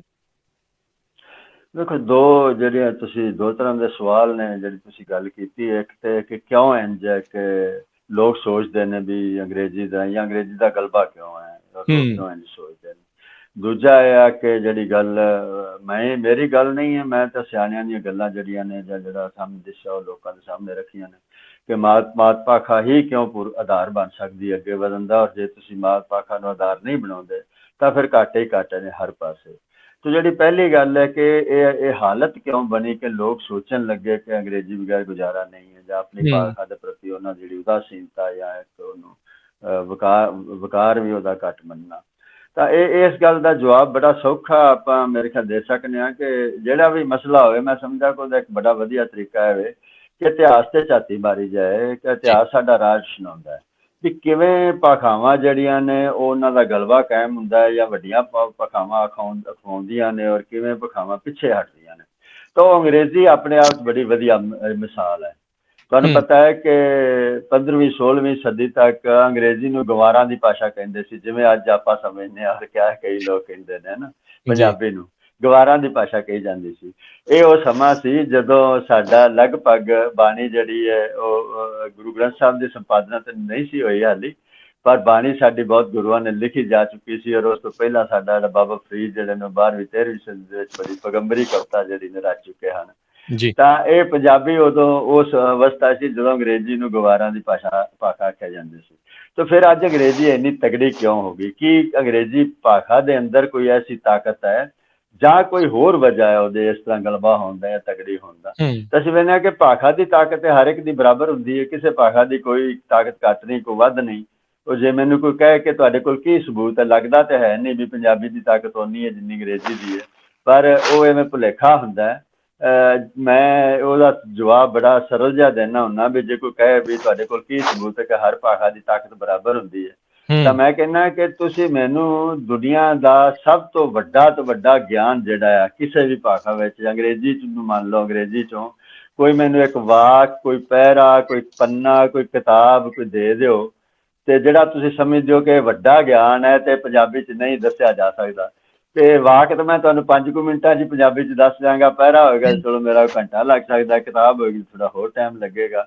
ਉਹ ਸਾਰਾ ਦਾ ਸਾਰਾ ਗਿਆਨ ਸਿਰਫ ਪੰਜਾਬੀ 'ਚ ਹੀ ਨਹੀਂ, ਉਹ ਸਾਰੀ ਦੁਨੀਆ ਦੀ ਕਿਸੇ ਭਾਸ਼ਾ ਦੇ ਵਿੱਚ ਵੀ ਉਹਨੂੰ ਦੱਸਿਆ ਜਾ ਸਕਦਾ। ਹਰ ਭਾਸ਼ਾ ਕੋਲ ਉਹਨੂੰ ਤਾਕਤ ਹੈ। ਉਹਦੀ ਵਜ੍ਹਾ ਇਹ ਵੇ ਕਿ ਜਿਹੜੀ ਆਮ ਤੌਰ 'ਤੇ ਜਿਹੜੀ ਵਾਕ ਬਣਤਰ ਹੁੰਦੀ ਉਹ ਤਾਂ ਸਾਰੀਆਂ ਭਾਸ਼ਾਵਾਂ ਕੋਲ ਹੀ ਹੁੰਦੀ ਹੈ। ਆਪਾਂ ਨੂੰ ਸ਼ਬਦਾਵਲੀ ਜਿਹੜੀ ਹੈ ਉਹਦੀ ਹੁੰਦੀ ਹੈ ਵੀ ਕਿਸੇ ਭਾਸ਼ਾ 'ਚ ਕੋਈ ਸ਼ਬਦਾਵਲੀ ਗਿਆਨ ਵਿਗਿਆਨ ਦੀ ਜਾਂ ਕਿਸੇ ਖੇਤਰ ਦੀ ਹੈ, ਕਿਸੇ 'ਚ ਨਹੀਂ ਹੈ। ਤਾਂ ਉਹ ਸ਼ਬਦਾਵਲੀ ਵੀ ਇੱਕ ਭੁਲੇਖਾ ਹੁੰਦਾ ਹੈ। ਸਾਰੀ ਦੁਨੀਆ ਦੀ ਸ਼ਬਦਾਵਲੀ ਜਿਹੜੀ ਹੈ ਕਿਸੇ ਵੀ ਭਾਸ਼ਾ ਦੀ ਕਈ ਹਜ਼ਾਰ ਸਾਲਾਂ ਤੋਂ ਕਿਸੇ ਭਾਸ਼ਾ ਦੇ ਵਿੱਚ ਕੋਈ ਨਵਾਂ ਜਿਹੜਾ ਸ਼ਬਦ ਪੈਦਾ ਨਹੀਂ ਹੋਇਆ। ਇਹ ਬੜੀ ਹੈਰਾਨੀ ਦੀ ਗੱਲ ਤੁਹਾਨੂੰ ਲੱਗ ਸਕਦੀ ਹੈ। ਉਹ 1 ਮਹੀਨੇ 'ਚ ਸ਼ਬਦ ਹੋਏ ਵੀ ਨੇ। ਆਹ ਕੰਪਿਊਟਰ ਹੈ ਤਾਂ ਇਹ 1940 ਦੇ ਆਸ-ਪਾਸ ਜਿਹੜਾ ਅੰਗਰੇਜ਼ੀ ਭਾਸ਼ਾ 'ਚ ਆਇਆ, ਉਸ ਤੋਂ ਪਹਿਲਾਂ ਅੰਗਰੇਜ਼ੀ 'ਚ ਹੈ ਨਹੀਂ ਸੀ। ਪਰ ਮੈਂ ਕਹਿ ਰਿਹਾ ਕਿ ਨਵਾਂ ਸ਼ਬਦ ਪੈਦਾ ਨਹੀਂ ਹੋਇਆ ਤੇ ਗੱਲ ਗਲਤ ਹੋ ਗਈ। ਕੰਪਿਊਟਰ ਤੇ ਨਵਾਂ ਸ਼ਬਦ ਹੈ, ਠੀਕ ਗੱਲ ਹੈ, ਲੇਕਿਨ ਕੰਪਿਊਟਰ ਵੀ ਨਵਾਂ ਨਹੀਂ ਹੈ ਤੇ ਅਰ ਵੀ ਨਵਾਂ ਨਹੀਂ ਹੈ। ਹਾਂਜੀ, ਕੰਪਿਊਟਰ ਪਹਿਲਾਂ ਹੈ ਸੀ, ਅਰ ਵੀ ਪਹਿਲਾਂ ਹੈ ਸੀ, ਤਾਂ ਕੰਪਿਊਟਰ ਤੇ ਅਰ ਨੂੰ ਜੋੜ ਕੇ ਕੰਪਿਊਟਰ ਜਿਹੜਾ ਨਵਾਂ ਸ਼ਬਦ ਬਣਾ ਲਿਆ ਗਿਆ। ਦੁਨੀਆ ਦੀ ਜਿੰਨੀ ਨਵੇਂ ਸ਼ਬਦਾਂ ਦੀ ਘਾੜਤ ਹੁੰਦੀ ਪਈ ਹੈ, ਚਾਹੇ ਉਹ ਕਿਸੇ ਵੀ ਭਾਸ਼ਾ, ਚਾਹੇ ਅੰਗਰੇਜ਼ੀ ਹੈ, ਪੰਜਾਬੀ ਹੈ ਜਾਂ ਕੋਈ ਹੋਰ ਹੈ, ਉਹ ਸਾਰੀ ਹੈ ਜਿਨ੍ਹਾਂ ਨੂੰ ਅਸੀਂ ਧਾਤੂ ਆਨੇ ਆ ਤੇ ਅਗੇਤਰ ਪਿਛੇਤਰ ਆਨੇ ਆ, ਅੰਗਰੇਜ਼ੀ ਜਿਹਨਾਂ ਨੂੰ ਅਸੀਂ ਰੂਟਸ ਤੇ ਅਫਿਕਸਿਸ ਆਨੇ ਆ, ਉਹ ਪੁਰਾਣੇ ਨੇ, ਬਹੁਤ ਪੁਰਾਣੇ ਨੇ। ਕਿਸੇ ਭਾਸ਼ਾ ਦੇ ਵਿੱਚ ਕੋਈ ਰੂਟ ਜਿਹੜਾ ਜਾਂ ਧਾਤੂ ਪੈਦਾ ਨਹੀਂ ਹੋ ਰਿਹਾ। ਅਸੀਂ ਇੱਕ ਦੂਜੀ ਭਾਸ਼ਾ 'ਚੋਂ ਲੈ ਲੈਂਦੇ ਹਾਂ, ਧਾਤੂ ਵੀ ਲੈ ਲੈਂਦੇ ਹਾਂ, ਅਗੇਤਰ ਪਿਛੇਤਰ ਵੀ ਲੈ ਲੈਂਦੇ ਹਾਂ, ਜਾਂ ਪਹਿਲੇ ਸ਼ਬਦਾਂ ਦੇ ਧਾਤੂ ਬਣ ਜਾਂਦੇ ਜਾਂ ਅਗੇਤਰ ਪਿਛੇਤਰ ਬਣ ਜਾਂਦੇ। ਬਿਲਕੁਲ ਨਵਾਂ ਬਿਲਕੁਲ ਕੁਝ ਵੀ ਨਹੀਂ ਹੁੰਦਾ। ਤਾਂ ਇਸ ਕਰਕੇ ਸਾਰੀਆਂ ਭਾਸ਼ਾਵਾਂ ਦੀ ਜਿਹੜੀ ਤਾਕਤ ਹੈ ਉਹ ਇੱਕ ਬਰਾਬਰ ਹੈ। ਕੋਈ ਵੀ ਗਿਆਨ ਕਿਸੇ ਵੀ ਭਾਸ਼ਾ ਦੇ ਵਿੱਚ ਦਿੱਤਾ ਜਾ ਸਕਦਾ। ਤੇ ਗਲਬਾ ਕਿਉਂ ਹੁੰਦਾ? ਫਿਰ ਅੰਗਰੇਜ਼ੀ ਜਿਹੜੀ ਗਵਾਰਾਂ ਦੀ ਭਾਸ਼ਾ ਸੀ, ਉਹਦਾ ਸਾਰੀ ਦੁਨੀਆ 'ਤੇ ਗਲਬਾ ਕਿਉਂ ਹੋ ਗਿਆ? ਉਹਦੀ ਵਜ੍ਹਾ ਇਸ ਕਰਕੇ ਹੋ ਗਿਆ ਕਿ ਅੰਗਰੇਜ਼ ਸਾਮਰਾਜ ਦਾ ਗਲਬਾ ਹੋ ਗਿਆ। ਜਿਹਦੇ ਹੱਥ 'ਚ ਸੱਤਾ ਹੁੰਦੀ ਹੈ, ਤਾਕਤ ਹੁੰਦੀ ਹੈ, ਤਾਂ ਉਹਦੀ ਜਿਹੜੀ ਭਾਸ਼ਾ ਹੁੰਦੀ ਹੈ ਉਹਦੀ ਇੱਕ ਉਹਦਾ ਸਵਾਰਥ ਵੀ ਹੁੰਦਾ ਹੈ ਔਰ ਉਹਦੀ ਲੋੜ ਵੀ ਹੁੰਦੀ ਹੈ। ਉਹ ਆਪਣੀ ਭਾਸ਼ਾ ਦਾ ਗਲਬਾ 4 ਚੁਫੇਰੇ ਕਾਇਮ ਕਰਨਾ ਚਾਹੁੰਦਾ ਹੈ ਔਰ ਉਹਦੀ ਭਾਸ਼ਾ ਦਾ ਗਲਬਾ ਆਪਣੇ ਆਪ ਹੀ ਕਾਇਮ ਹੋ ਜਾਂਦਾ। ਜਿਹਦੇ ਕੋਲ ਸੱਤਾ ਆ ਉਹਦੇ ਵੱਲ ਲੋਕ ਉਹਦੀ ਨਕਲ ਕਰਦੇ ਨੇ, ਚਾਹੇ ਕੱਪੜਿਆਂ ਦਾ ਸਵਾਲ ਹੋਵੇ, ਚਾਹੇ ਭਾਸ਼ਾ ਦਾ ਸਵਾਲ ਹੋਵੇ, ਚਾਹੇ ਹੋਰ ਕਿਸੇ ਦਾ ਹੋਵੇ, ਤਾਂ ਉਹ ਜਿਹੜੀ ਤਾਕਤਵਰ ਦੀ ਜਿਹੜੀ ਨਕਲ ਕੀਤੀ ਜਾਂਦੀ ਹੈ। ਦੂਜੀ ਜਿਹੜੀ ਹੈ ਸਾਮਰਾਜ ਹੁੰਦਾ ਹੈ। ਸਾਮਰਾਜ ਕਾਇਮ ਨਹੀਂ ਰਹਿ ਸਕਦਾ ਜੇ ਲੋਕਾਂ ਨੂੰ ਦਿਮਾਗੀ ਤੌਰ ਤੇ ਗੁਲਾਮ ਨਹੀਂ ਬਣਾਉਂਦਾ। ਤੇ ਵੀ ਸਾਮਰਾਜ ਇਹ ਦਰਸਾਉਂਦਾ ਵੀ ਸਾਡੀ ਸੱਭਿਅਤਾ, ਸਾਡੀ ਕੌਮ, ਸਾਡਾ ਗਿਆਨ ਵਿਗਿਆਨ, ਸਾਡੀ ਭਾਸ਼ਾ ਤੁਹਾਡਿਆਂ ਨਾਲੋਂ ਬਹੁਤ ਅੱਗੇ ਉੱਨਤ ਹੈ। ਤੇ ਇਹਦੇ ਵਾਸਤੇ ਉਹ ਪਹਿਲਾਂ ਸਾਡੀਆਂ ਭਾਸ਼ਾਵਾਂ ਨੂੰ ਮਾਰਦਾ ਹੈ। ਹਰ ਇੱਕ ਥਾਂ ਤੋਂ ਕੱਢ ਦਿੱਤਾ ਜਾਂਦਾ, ਉਹਨੂੰ ਸਿੱਖਿਆ ਚੋਂ ਕੱਢ ਦਿੱਤਾ ਜਾਂਦਾ ਹੈ, ਕੰਮ ਕਾਜ ਤੋਂ ਕੱਢ ਦਿੱਤਾ ਜਾਂਦਾ ਹੈ, ਤਾਕਤ ਵਾਲੀਆਂ ਥਾਵਾਂ ਤੋਂ ਕੱਢ ਦਿੱਤਾ ਜਾਂਦਾ ਹੈ। ਤਾਂ ਜਦੋਂ ਸਾਡੀਆਂ ਭਾਸ਼ਾਵਾਂ ਇਹਨਾਂ ਸਾਰੇ ਕੰਮਾਂ ਚੋਂ ਨਿਕਲ ਜਾਂਦੀਆਂ ਨੇ ਤਾਂ ਫਿਰ ਲੋਕਾਂ ਨੂੰ ਲੱਗਣ ਲੱਗ ਜਾਂਦਾ ਵੀ ਸਾਡੀ ਭਾਸ਼ਾ ਦੇ ਵਿੱਚ ਕੋਈ ਤਾਕਤ ਹੀ ਨਹੀਂ, ਗਰੀਬੜੀ ਜੀ ਹੈ, ਇਹਦੇ 'ਚ ਵੱਡੇ ਕੰਮ ਹੋ ਹੀ ਨਹੀਂ ਸਕਦੇ। ਤਾਂ ਇਸ ਤਰ੍ਹਾਂ ਜਿਹੜਾ ਸਾਮਰਾਜ ਹੈ ਉਹ ਭਾਸ਼ਾਵਾਂ ਨੂੰ ਮਾਰਦਾ ਹੈ ਔਰ ਲੋਕਾਂ ਨੂੰ ਦਿਮਾਗੀ ਤੌਰ ਤੇ ਗੁਲਾਮੀ, ਉਹ ਭਾਸ਼ਾਈ ਗੁਲਾਮੀ ਬਣਾ ਲੈਂਦਾ ਹੈ। ਤੇ ਫਿਰ ਉਹਦਾ ਸਿਲਸਿਲਾ ਜਿਹੜਾ ਚੱਲਦਾ ਹੈ। ਤੇ ਇਸੇ ਤਰ੍ਹਾਂ ਅੰਗਰੇਜ਼ੀ ਦਾ ਗਲਬਾ ਕਾਇਮ ਹੋਇਆ, ਇਸੇ ਤਰ੍ਹਾਂ ਹੀ ਹੁਣ ਆਪਣਾ ਪੰਜਾਬੀ ਜਿਹੜੀ ਉਹ ਆਪਣੀ ਜਿਹੜੀ ਉਹ ਆਪਣੇ ਘਰ ਵੀ ਉਹ ਤੋਂ ਖੁੱਸਾ ਹੋਇਆ ਹੈ।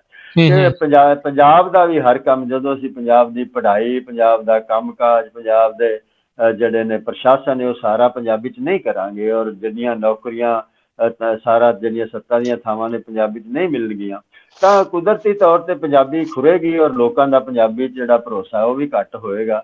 ਤੋ ਇਹ ਜਿਹੜਾ ਭਾਸ਼ਾ ਦਾ ਗਲਬਾ ਹੁੰਦਾ ਹੈ, ਕਮਜ਼ੋਰ ਹੋਣਾ ਜਾਂ ਤਗੜੇ ਹੋਣਾ, ਇਹ ਭਾਸ਼ਾ ਦੀ ਕਿਸੇ ਅੰਦਰੂਨੀ ਤਾਕਤ ਜਾਂ ਕਮਜ਼ੋਰੀ ਕਰਕੇ ਨਹੀਂ ਹੁੰਦਾ, ਇਹ ਕਿਸੇ ਸੱਤਾ ਦੀ ਜਿਹੜੀ ਹੈ ਕਬਜ਼ੇ ਕਰਕੇ ਹੁੰਦਾ ਹੈ। ਕਿਹੜੀ ਭਾਸ਼ਾ ਦੀ ਸੱਤਾ ਹੈ, ਕਿਹੜੀ ਭਾਸ਼ਾ ਦੀ ਸੱਤਾ ਵਾਲਿਆਂ ਦਾ ਕਬਜ਼ਾ ਹੈ, ਉਹਦੇ ਕਰਕੇ ਹੁੰਦਾ। ਨਹੀਂ, ਇਹ ਬਿਲਕੁਲ ਡਾਕਟਰ ਜੋਗਤ ਸਿੰਘ ਜੀ, ਇਹ ਗੱਲ ਤੁਹਾਡੀ ਬਿਲਕੁਲ ਦਰੁਸਤ ਆ। ਅਕਸਰ ਗੱਲ ਸੁਣਨ ਨੂੰ ਮਿਲਦੀ ਆ ਵੀ ਦੇਖੋ ਆ ਜਿਹੜੀ ਭਾਸ਼ਾ ਆ ਉਹ ਕਿੰਨੇ ਥਾਵਾਂ ਦੇ ਉੱਤੇ ਜਿਹੜੀ ਕੀਤੀ ਜਾਂਦੀ। ਹੁਣ ਜਿੱਦਾਂ ਆਪਾਂ ਅੰਗਰੇਜ਼ੀ ਦੀ ਤੁਸੀਂ ਜਿੱਦਾਂ ਗੱਲ ਕਰ ਰਹੇ ਆ, ਹੁਣ ਉਹਨਾਂ ਨੇ ਤਕਰੀਬਨ ਸਾਰੀ ਦੁਨੀਆ ਤੇ ਰਾਜ ਕੀਤਾ, ਜਿੱਥੇ ਜਿੱਥੇ ਗਏ ਆਪਣੀ ਬੋਲੀ, ਆਪਣੀ ਸੱਭਿਅਤਾ, ਉਹ ਸਾਰਾ ਕੁਛ ਜਿਹੜਾ ਉਹ ਨਾਲ ਲੈ ਕੇ ਗਏ ਤੇ ਉੱਥੇ ਜਿਹੜਾ ਉਹ ਦੇ ਆਂਦਾ, ਤੇ ਉੱਥੇ ਹੌਲੀ ਹੌਲੀ ਜਿਹੜੀ ਉਸ ਦੀ ਕਹਿ ਲਓ ਵੀ ਉਸਨੂੰ ਪ੍ਰੋੜਤਾ ਕਰਨ ਵਾਲੇ, ਉਸ ਦੇ ਅਧੀਨ ਆਉਣ ਵਾਲੇ ਜਿਹੜੇ ਰਾਜ ਆ, ਲੋਕ ਆ, ਉਹ ਵੱਧਦੇ ਗਏ। ਇਸੇ ਕਰਕੇ ਉਹਨਾਂ ਨੇ ਜਿਹੜੀਆਂ ਮਾਂ ਬੋਲੀਆਂ ਨੂੰ ਜਿਹੜਾ ਉਹ ਮਾਰਿਆ ਵੀ। ਹੁਣ ਆਪਾਂ ਇਹੀ ਚੀਜ਼ ਜਿਹੜੀ ਉਹ ਦੇਖ ਰਹੇ ਆ ਭਾਰਤ ਦੇ ਵਿੱਚ। ਹੁਣ ਹਿੰਦੀ ਦਾ ਗਲਬਾ ਜਿਹੜਾ ਇਸੇ ਤਰੀਕੇ ਦੇ ਨਾਲ ਉਹ ਕੋਸ਼ਿਸ਼ ਕੀਤੀ ਜਾ ਰਹੀ ਆ ਵੀ ਸਾਰੀਆਂ ਹੀ ਜਿਹੜੀਆਂ ਲੋਕਾਂ ਦੀਆਂ ਮਾਂ ਬੋਲੀਆਂ ਆ, ਉਹਨਾਂ ਨੂੰ ਜਿਹੜਾ ਦੱਬ ਕੇ ਸਿਰਫ ਤੇ ਸਿਰਫ ਹਿੰਦੀ ਦੇ ਵਿੱਚ ਜਿਹੜਾ ਕੀਤਾ ਜਾਵੇ। ਤੁਸੀਂ ਪ੍ਰਸ਼ਾਸਨ ਦੀ ਗੱਲ ਕੀਤੀ ਵੀ ਸਾਰੇ ਕੰਮ ਪੰਜਾਬੀ 'ਚ ਜੇ ਹੋਣ ਲੱਗ ਜਾਣ ਤਾਂ ਲੋਕਾਂ ਨੇ ਆਪਣੇ ਆਪ ਪੰਜਾਬੀ ਦੇ ਵਿੱਚ ਜਿਹੜਾ ਰੁਝਾਨ ਜਿਹੜਾ ਆ ਉਹ ਵਧੇਗਾ, ਪਰ ਉਹ ਜਾਣ ਬੁੱਝ ਕੇ ਦੂਜੇ ਪਾਸੇ ਨੂੰ ਜਿਹੜਾ ਉਹ ਕੀਤਾ ਜਾ ਰਿਹਾ ਆ। ਫਿਰ ਆਪਾਂ ਨੂੰ ਉਹ ਸੁਣਨ ਨੂੰ ਮਿਲ ਜਾਂਦਾ ਵੀ ਖੌਰੇ ਹਿੰਦੀ ਜਿਹੜੀ ਉੱਥੋਂ ਦੀ ਓਫੀਸ਼ੀਅਲ ਜਿਹੜੀ ਉਹ ਲੈਂਗੁਏਜ ਆ, ਜਦ ਕਿ ਇੱਦਾਂ ਦੀ ਕੋਈ ਗੱਲ ਹੀ ਜਿਹੜੀ ਉਹ ਨਹੀਂ ਹੈਗੀ। ਸੋ ਇਹ ਜਿੱਦਾਂ ਤੁਸੀਂ ਕਿਹਾ ਵੀ ਇਹ ਸਾਮਰਾਜ ਵਾਲੇ ਆ, ਉਹ ਧੱਕੇ ਦੇ ਨਾਲ ਬਾਕੀ ਜਿਹੜੀਆਂ ਆ ਬੋਲੀਆਂ ਨੂੰ, ਭਾਸ਼ਾਵਾਂ ਨੂੰ ਉਹ ਰੋਕ ਰਹੇ ਨੇ, ਦੱਬ ਰਹੇ ਨੇ। ਜਦੋਂ ਆਪਣਿਆਂ ਦੇ ਨਾਲੋਂ ਟੁੱਟ ਜਾਣਗੇ ਰੂਟਸ ਜਿਹੜੀਆਂ ਉਹ ਟੁੱਟ ਜਾਣਗੀਆਂ, ਤੇ ਉਹ ਹੌਲੀ ਹੌਲੀ ਲੋਕਾਂ ਦੀ ਸਮਝ ਜਿਹੜੀ ਉਹਨਾਂ ਦੇ ਚੀਜ਼ਾਂ ਜਿਹੜੀਆਂ ਲਿਖੀਆਂ, ਇਤਿਹਾਸ ਵੀ ਲਿਖਿਆ ਆ, ਉਹ ਸਮਝਣ ਦੀ ਜਿਹੜੀ ਉਹ ਘੱਟ ਜਾਊਗੀ, ਤੇ ਫਿਰ ਉਹਨਾਂ ਨੇ ਕਹਿਣਾ ਯਾਰ ਇਹ ਖੌਰੇ ਇਹ ਮਾੜੀ ਹੋਈ ਆ। ਸੋ ਉਹੀ ਆਪਾਂ ਦੇਖ ਰਹੇ ਹਾਂ ਵੀ ਉਹ ਜਿਹੜਾ ਗਲਬਾ ਆ ਉਹ ਪਹਿਲੋਂ ਅੰਗਰੇਜ਼ੀ ਦਾ ਤੇ ਹੁਣ ਹਿੰਦੀ ਦਾ ਆਪਾਂ ਨੂੰ ਪੰਜਾਬੀ ਦੇ ਉੱਤੇ ਜਿਹੜਾ ਉਹ ਦੇਖਣ ਨੂੰ ਮਿਲ ਰਿਹਾ ਹੈਗਾ ਆ। ਸੋ ਤੁਸੀਂ ਇਸ ਕਿਤਾਬ ਦੇ ਵਿੱਚ ਕੁਛ ਨੀਤੀਆਂ ਵੀ ਪੇਸ਼ ਕੀਤੀਆਂ, ਯੂਨੈਸਕੋ ਵਾਲੀਆਂ ਜਿਹੜੀਆਂ ਉਹ ਨੀਤੀਆਂ ਵੀ ਆ। ਜਿਹੜਾ ਮੇਰਾ ਇਸ ਦੇ ਨਾਲ ਹੀ ਜੁੜਿਆ ਪਹਿਲਾਂ ਜਿਹੜਾ ਉਹ ਸਵਾਲ ਸੀਗਾ ਵੀ ਕਿਉਂ ਇੱਦਾਂ ਆ ਵੀ ਜੇ ਕੋਈ ਪੰਜਾਬੀ ਮੀਡੀਅਮ ਦੇ ਵਿੱਚ, ਪੰਜਾਬੀ ਦੇ ਵਿੱਚ ਕੋਈ ਵੀ ਚੀਜ਼ ਸਿੱਖਦਾ ਆ, ਵੀ ਉਸ ਦੀ ਕਹਿ ਲਓ ਵੀ ਨੀਂਹ ਜ਼ਿਆਦਾ ਮਜ਼ਬੂਤ ਹੁੰਦੀ ਆ, ਬਲਕਿ ਵੀ ਕੋਈ ਚੀਜ਼ ਨੂੰ ਉਸਦੀ ਮਾਂ ਬੋਲੀ ਨੂੰ ਛੱਡ ਕੇ ਕਿਸੇ ਹੋਰ ਭਾਸ਼ਾ ਦੇ ਵਿੱਚ ਸਿਖਾਈ ਜਾਵੇ। ਹਾਂਜੀ, ਇਹ ਤਾਂ ਵੇਖੋ ਜਿਹੜੀ ਗੱਲ ਪਹਿਲਾਂ ਹੀ ਵਾਰ-ਵਾਰ ਜਿਹੜੀ ਪਤਿਆਈ ਜਾ ਚੁੱਕੀ ਹੈ ਔਰ ਸਾਬਤ ਕੀਤੀ ਜਾ ਚੁੱਕੀ ਹੈ, ਔਰ ਉਹਨੂੰ ਜਿਹੜੇ ਕਾਮਯਾਬ ਦੇਸ਼ ਨੇ ਜਾਂ ਕੌਮਾਂ ਨੇ ਜਾਂ ਜੁੱਟ ਨੇ, ਸਮੂਹ ਨੇ, ਉਹਨਾਂ ਨੂੰ ਅਪਣਾ ਕੇ ਅੱਗੇ ਵੱਧ ਰਹੇ ਨੇ, ਇਹ ਆਪਣੇ ਆਪ 'ਚ ਪਹਿਲਾ ਸਬੂਤ ਹੈ। ਦੁਨੀਆ ਦਾ ਕੋਈ ਦੇਸ਼ ਨਹੀਂ ਹੈ ਜਿਹੜਾ ਆਪਣੀ ਮਾਤ ਭਾਸ਼ਾ 'ਚ ਨਹੀਂ ਪੜ੍ਹਾਉਂਦਾ ਤੇ ਉਹਨੇ ਕਿਸੇ ਵੀ ਖੇਤਰ ਦੇ ਵਿੱਚ ਕੋਈ ਆਪਣੀ ਥਾਂ ਬਣਾਈ ਹੋਵੇ, ਚਾਹੇ ਉਹ ਗਿਆਨ ਵਿਗਿਆਨ ਦਾ ਖੇਤਰ ਹੋਵੇ, ਤਕਨੀਕ ਦਾ ਖੇਤਰ ਹੋਵੇ, ਅਰਥਚਾਰੇ ਦਾ ਖੇਤਰ ਹੋਵੇ। ਤਾਂ ਇਹ ਆਪਣੇ ਆਪ ਸਬੂਤ ਹੈ। ਦੂਜੀ ਗੱਲ, ਜਿੰਨੀਆਂ ਪੜਤਾਲਾਂ ਇਸ ਮਾਮਲੇ ਤੇ ਹੋਈਆਂ ਨੇ, ਖੋਜਾਂ ਹੋਈਆਂ ਨੇ, ਉਹਨਾਂ ਖੋਜਾਂ 'ਚ ਹਰ ਵਾਰੀ ਇਹ ਸਾਹਮਣੇ ਆਇਆ ਕਿ ਜਿਵੇਂ ਬੱਚੇ ਨੂੰ ਆਪਣੀ ਮਾਂ ਬੋਲੀ 'ਚ ਪੜ੍ਹਾਇਆ ਜਾ ਸਕਦਾ ਕਾਮਯਾਬੀ ਨਾਲ, ਉਵੇਂ ਦੂਜੀ ਓਪਰੀ ਭਾਸ਼ਾ 'ਚ ਨਹੀਂ ਪੜ੍ਹਾਇਆ ਜਾ ਸਕਦਾ। ਬਲਕਿ ਜੇ ਆਪਾਂ ਇਹ ਆਖੀਏ ਕਿ ਮਾਂ ਬੋਲੀ 'ਚ ਹੀ ਕਾਮਯਾਬੀ ਨਾਲ ਪੜ੍ਹਾਇਆ ਜਾ ਸਕਦਾ, ਤਾਂ ਇਹ ਵੀ ਕੋਈ ਜਿਹੜੀ ਹੈ ਅਤਕਥਨੀ ਨਹੀਂ ਹੈ। ਤਾਂ ਉਹ ਜੇ ਉਹਨੂੰ ਥੋੜ੍ਹਾ ਜਿਹਾ ਇਸ ਗੱਲ ਨੂੰ ਹੁਣ ਖੋਲ੍ਹਣਾ ਹੋਏ ਵੀ ਕਿਉਂ ਇੰਝ ਹੁੰਦਾ ਹੈ, ਤਾਂ ਆਪਾਂ ਜੇ ਮੁੱਢ ਤੋਂ ਹੀ ਲੈ ਲਈਏ ਤਾਂ ਮੈਂ ਤੁਹਾਨੂੰ ਇੱਕ ਜਿਹੜੀ ਦੁਨੀਆ ਦੇ ਵਿੱਚ ਅੰਗਰੇਜ਼ੀ ਪੜ੍ਹਾਉਣ ਵਾਲੀ ਸੰਸਥਾ ਆ, ਬ੍ਰਿਟਿਸ਼ ਕਾਉਂਸਲ, ਜਿਹੜੀ ਕਿ ਬਰਤਾਨੀਆ ਦੀ, ਇੰਗਲੈਂਡ ਦੀ ਸਰਕਾਰ ਦੀ ਸਰਕਾਰੀ ਸੰਸਥਾ ਹੈ ਅੰਗਰੇਜ਼ੀ ਪੜ੍ਹਾਉਣ ਵਾਸਤੇ, ਔਰ ਸਾਰੀ ਦੁਨੀਆ ਦੇ ਵਿੱਚ ਅੰਗਰੇਜ਼ੀ ਪੜ੍ਹਾਉਣ ਦੇ ਵਿੱਚ ਮਦਦ ਕਰਨ ਵਾਸਤੇ। ਉਹ ਬੜਾ ਵਧੀਆ ਕੰਮ ਕਰਦੇ ਨੇ ਔਰ ਬੜੀ ਵਧੀਆ ਤਰ੍ਹਾਂ ਦੱਸਦੇ ਨੇ ਵੀ ਅੰਗਰੇਜ਼ੀ ਕਿਵੇਂ ਪੜ੍ਹੀ ਜਾਏ, ਔਰ ਅੰਗਰੇਜ਼ੀ ਪੜ੍ਹਨੀ ਚਾਹੀਦੀ ਹੈ ਔਰ ਬੜੀ ਤਾਕਤ ਆਉਂਦੀ ਹੈ ਅੰਗਰੇਜ਼ੀ ਨਾਲ। ਪਰ ਸਵਾਲ ਇਹ ਵੇ ਕਿ ਉਹਨੂੰ ਕਿਵੇਂ ਸਿੱਖਿਆ ਜਾਏ। ਤਾਂ ਜਿਹੜੀ ਗੱਲ ਤੁਸੀਂ ਕਹੀ ਹੈ ਵੀ ਕਿਉਂ ਇੰਝ ਹੁੰਦਾ ਹੈ ਕਿ ਮਾਤ ਭਾਸ਼ਾ 'ਚ ਹੀ ਪੜ੍ਹਾਈ ਜਾਂ ਸਾਰਾ ਗਿਆਨ ਠੀਕ ਹੋ ਸਕਦਾ ਹੈ, ਤਾਂ ਉਹ ਇੱਕ ਗੱਲ ਤੇ ਇਹ ਆਉਂਦੇ ਨੇ ਵੀ ਜੇ ਤੁਸੀਂ ਬੱਚੇ ਨੂੰ ਆਪਣੀ ਮਾਤ ਭਾਸ਼ਾ 'ਚ ਨਹੀਂ ਪੜ੍ਹਾਉਂਦੇ ਤਾਂ 6 ਤੋਂ 8 ਸਾਲ ਲੱਗਦੇ ਨੇ ਕਿ ਉਹ ਇੰਨੀ ਕੁ ਅੰਗਰੇਜ਼ੀ ਸਿੱਖ ਲਵੇਗਾ ਸਿੱਖੇਗਾ ਕਿ ਉਹਨੂੰ ਆਪਣਾ ਜਿਹੜਾ ਪੜ੍ਹਾਇਆ ਜਾ ਰਿਹਾ, ਜਿਹੜਾ ਪਾਠਮਾਲਾ ਆ, ਪਾਠਕ੍ਰਮ ਜਿਹਨੂੰ ਸਿਲੇਬਸ ਅਸੀਂ ਆਨੇ ਆ, ਤਾਂ ਉਹਦੇ ਵਿੱਚ ਜੋ ਉਹਨੂੰ ਸਮਝ ਆਉਣ ਲੱਗੇਗਾ ਥੋੜਾ ਥੋੜਾ, ਪਰ ਇੰਨਾ ਉਹਨੂੰ ਕਦੇ ਵੀ ਅੰਗਰੇਜ਼ੀ ਨਹੀਂ ਇੰਨੀ ਆਏਗੀ ਕਿ ਉਤਲੀਆਂ ਜਿਹੜਾ ਉਚੇਰੀਆਂ ਜਮਾਤਾਂ 'ਚ ਜਾ ਕੇ ਉਹ ਸਾਰੇ ਕਾਸੇ ਨੂੰ ਬੜੀ ਚੰਗੀ ਤਰ੍ਹਾਂ ਸਮਝ ਲਵੇ।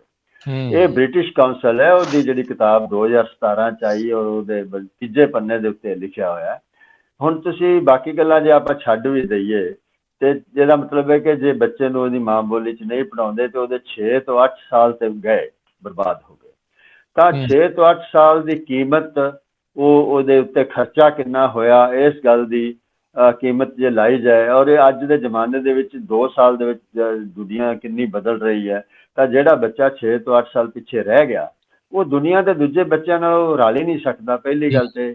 ਦੂਜੀ ਗੱਲ ਹੈ ਫਿਰ ਉਹ ਕਹਿੰਦੇ ਨੇ ਕਿ ਥੋੜਾ ਥੋੜਾ ਸਮਝ ਆਉਣ ਲੱਗੇਗਾ 6 ਤੋਂ 8 ਸਾਲ ਲਾ ਕੇ ਵੀ, ਔਰ ਇੰਨੀ ਅੰਗਰੇਜ਼ੀ ਕਦੇ ਵੀ ਨਹੀਂ ਆਏਗੀ ਕਿ ਉਚੇਰੀਆਂ ਜਮਾਤਾਂ ਜਾ ਕੇ ਸਾਰੇ ਕਾਸੇ ਨੂੰ ਬੜੀ ਵਧੀਆ ਤਰ੍ਹਾਂ ਸਮਝ ਲਵੇ, ਤਾਂ ਉਹ ਕਦੇ ਵੀ ਨਹੀਂ ਸਮਝ ਸਕੇਗਾ। ਤੇ ਉਹ ਕਿਵੇਂ ਗਿਆਨ ਵਿਗਿਆਨ ਹਾਸਲ ਕਰੇਗਾ, ਕਿੰਨੇ ਚੰਗਾ ਇੰਜੀਨੀਅਰ ਬਣੇਗਾ, ਡਾਕਟਰ ਬਣੇਗਾ ਜਾਂ ਹੋਰ ਕੁਛ ਹੈ, ਹੋ ਹੀ ਨਹੀਂ ਸਕਦਾ। ਦੂਜੀ ਗੱਲ ਜਿਹੜੀ ਬੜੀ ਮਹੱਤਵਪੂਰਨ ਹੈ ਉਹ ਇਹ ਵੇ ਕਿ ਮੈਂ ਭਾਸ਼ਾ ਵਿਗਿਆਨੀ ਹਾਂ, ਔਰ ਭਾਸ਼ਾ ਨੂੰ ਸਿੱਖਣ ਦੇ ਬਾਰੇ ਜਿਹੜੇ ਭਾਸ਼ਾ ਸਿੱਖਣ ਦੇ ਮਾਹਰ ਨੇ ਜਾਂ ਸਿਖਾਉਣ ਦੇ ਮਾਹਰ ਨੇ, ਜਿਹੜਾ ਭਾਸ਼ਾ ਦਾ ਅਧਿਆਪਨ ਦਾ ਖੇਤਰ ਹੈ, ਉਹ ਕਹਿੰਦੇ ਨੇ ਕਿ ਜੇ ਤੁਸੀਂ ਦੂਜੀ ਭਾਸ਼ਾ ਜਾਂ ਕੋਈ ਵੀ ਭਾਸ਼ਾ ਸਿੱਖਣੀ ਹੈ ਤਾਂ ਉਹਦੇ ਲਈ ਸਭ ਤੋਂ ਜ਼ਰੂਰੀ ਗੱਲ ਹੈ ਕਿ ਤੁਹਾਡਾ ਮਨ ਉਹਦੇ 'ਚ ਕਿੰਨਾ ਲੱਗਦਾ, ਜਿਹਨੂੰ ਉਹ ਅੰਗਰੇਜ਼ੀ ਦੇ ਵਿੱਚ ਮੋਟੀਵੇਸ਼ਨ ਕਹਿੰਦੇ ਆ, ਲਗਨ ਕਿੰਨੀ, ਮਨ ਕਿੰਨਾ ਲੱਗਦਾ ਹੈ।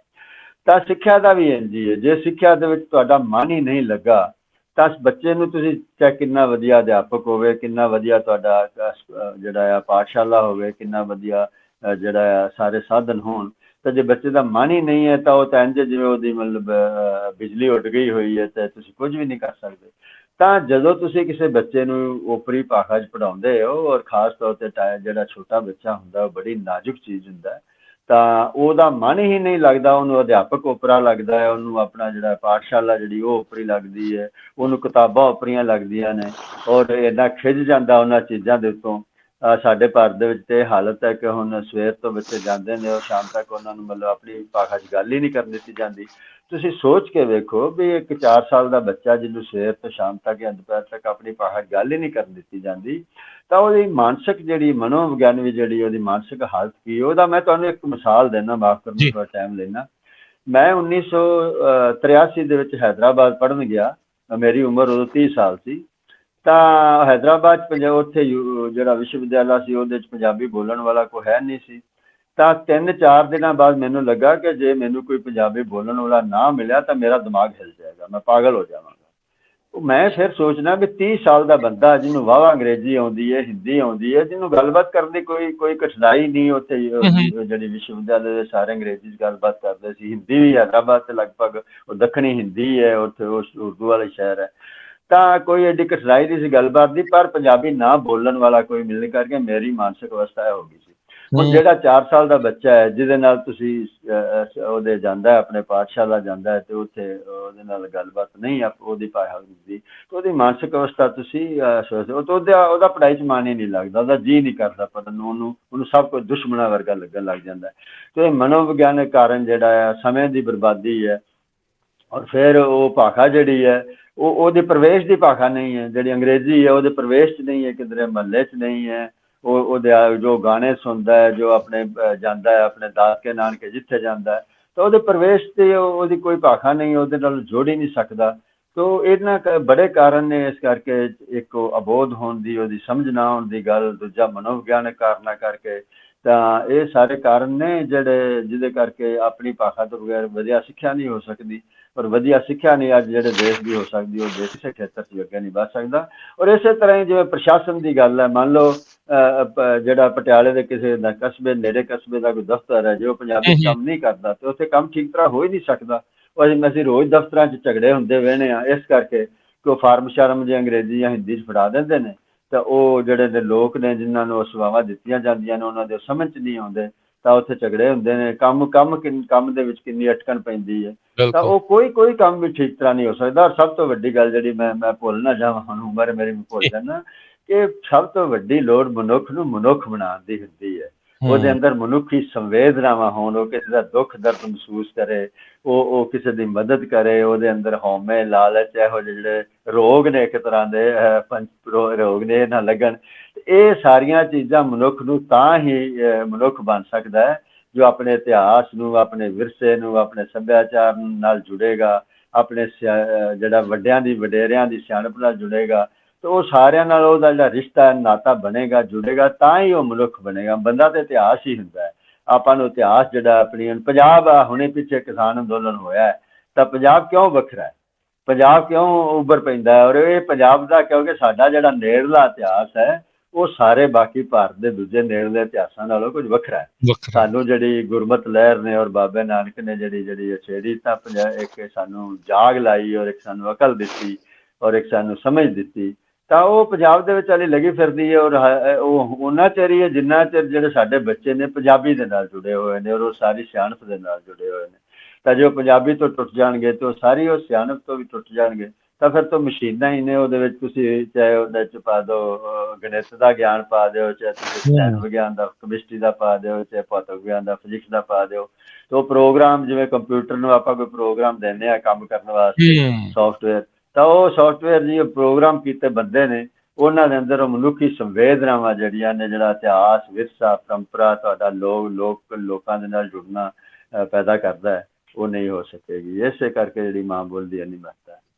ਜੀ ਜੀ, ਸੋ ਧੰਨਵਾਦ ਡਾਕਟਰ ਜੋਗਾ ਸਿੰਘ ਜੀ। ਡਾਕਟਰ ਸਿਕੰਦਰ ਸਿੰਘ ਜੀ, ਇੱਥੇ ਮੈਂ ਤੁਹਾਨੂੰ ਨਾਲ ਹੀ ਇਹ ਚੀਜ਼ ਜਿਹੜੀ ਪੁੱਛਣਾ ਚਾਹੁੰਦਾ ਆ, ਆਪਾਂ ਮਾਂ ਬੋਲੀ ਦੀ ਸਥਿਤੀ ਇਕੱਲੀ ਆਪਾਂ ਪੰਜਾਬੀ ਦੀ ਨਹੀਂ ਗੱਲ ਕਰੀਏ, ਤੁਸੀਂ ਦੱਖਣ ਏਸ਼ੀਆ ਦਾ ਜਿਹੜਾ ਭਾਖਾ ਕੇਂਦਰ ਸੱਭਿਆਚਾਰ ਵਾਲਾ ਜਿਹੜਾ ਤੁਸੀਂ ਚਲਾ ਰਹੇ ਹੋ, ਆਪਾਂ ਦੇਖਦੇ ਹਾਂ ਵੀ ਮਾਂ ਬੋਲੀ ਦੀ ਸਥਿਤੀ ਨੂੰ ਲੈ ਕੇ ਵੱਖ-ਵੱਖ ਰਾਏ ਆਪਾਂ ਨੂੰ ਸੁਣਨ ਨੂੰ ਮਿਲਦੀਆਂ ਆ।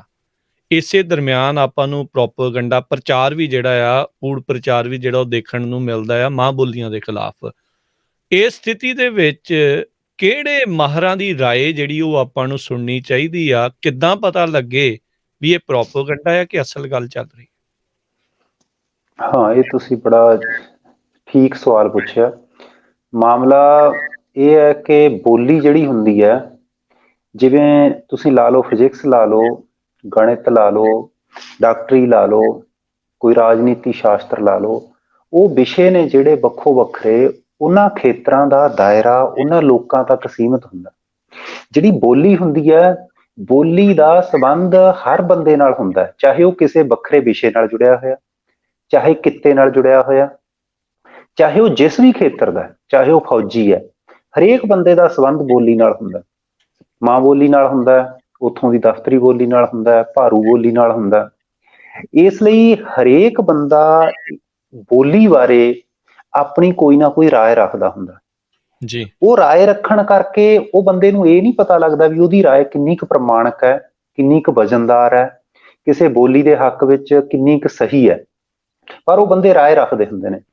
ਹੁਣ ਦੁਨੀਆ ਦੇ ਵਿੱਚ ਜ਼ਮਾਨਾ ਹੈ ਬਹੁ ਗਿਣਤੀ ਦਾ, ਲੋਕਤੰਤਰ ਦਾ ਜ਼ਮਾਨਾ ਹੈ, ਤਾਂ ਹੁਣ ਜਿਹੜੀ ਗੱਲ ਬਹੁ ਗਿਣਤੀ ਆਖ ਦਿੰਦੀ ਆ, ਕਈ ਵਾਰੀ ਉਹ ਗੱਲਾਂ ਨੇ ਜਿਹੜੀਆਂ ਉਹ ਉੱਭਰ ਕੇ ਸਾਹਮਣੇ ਆ ਜਾਂਦੀਆਂ।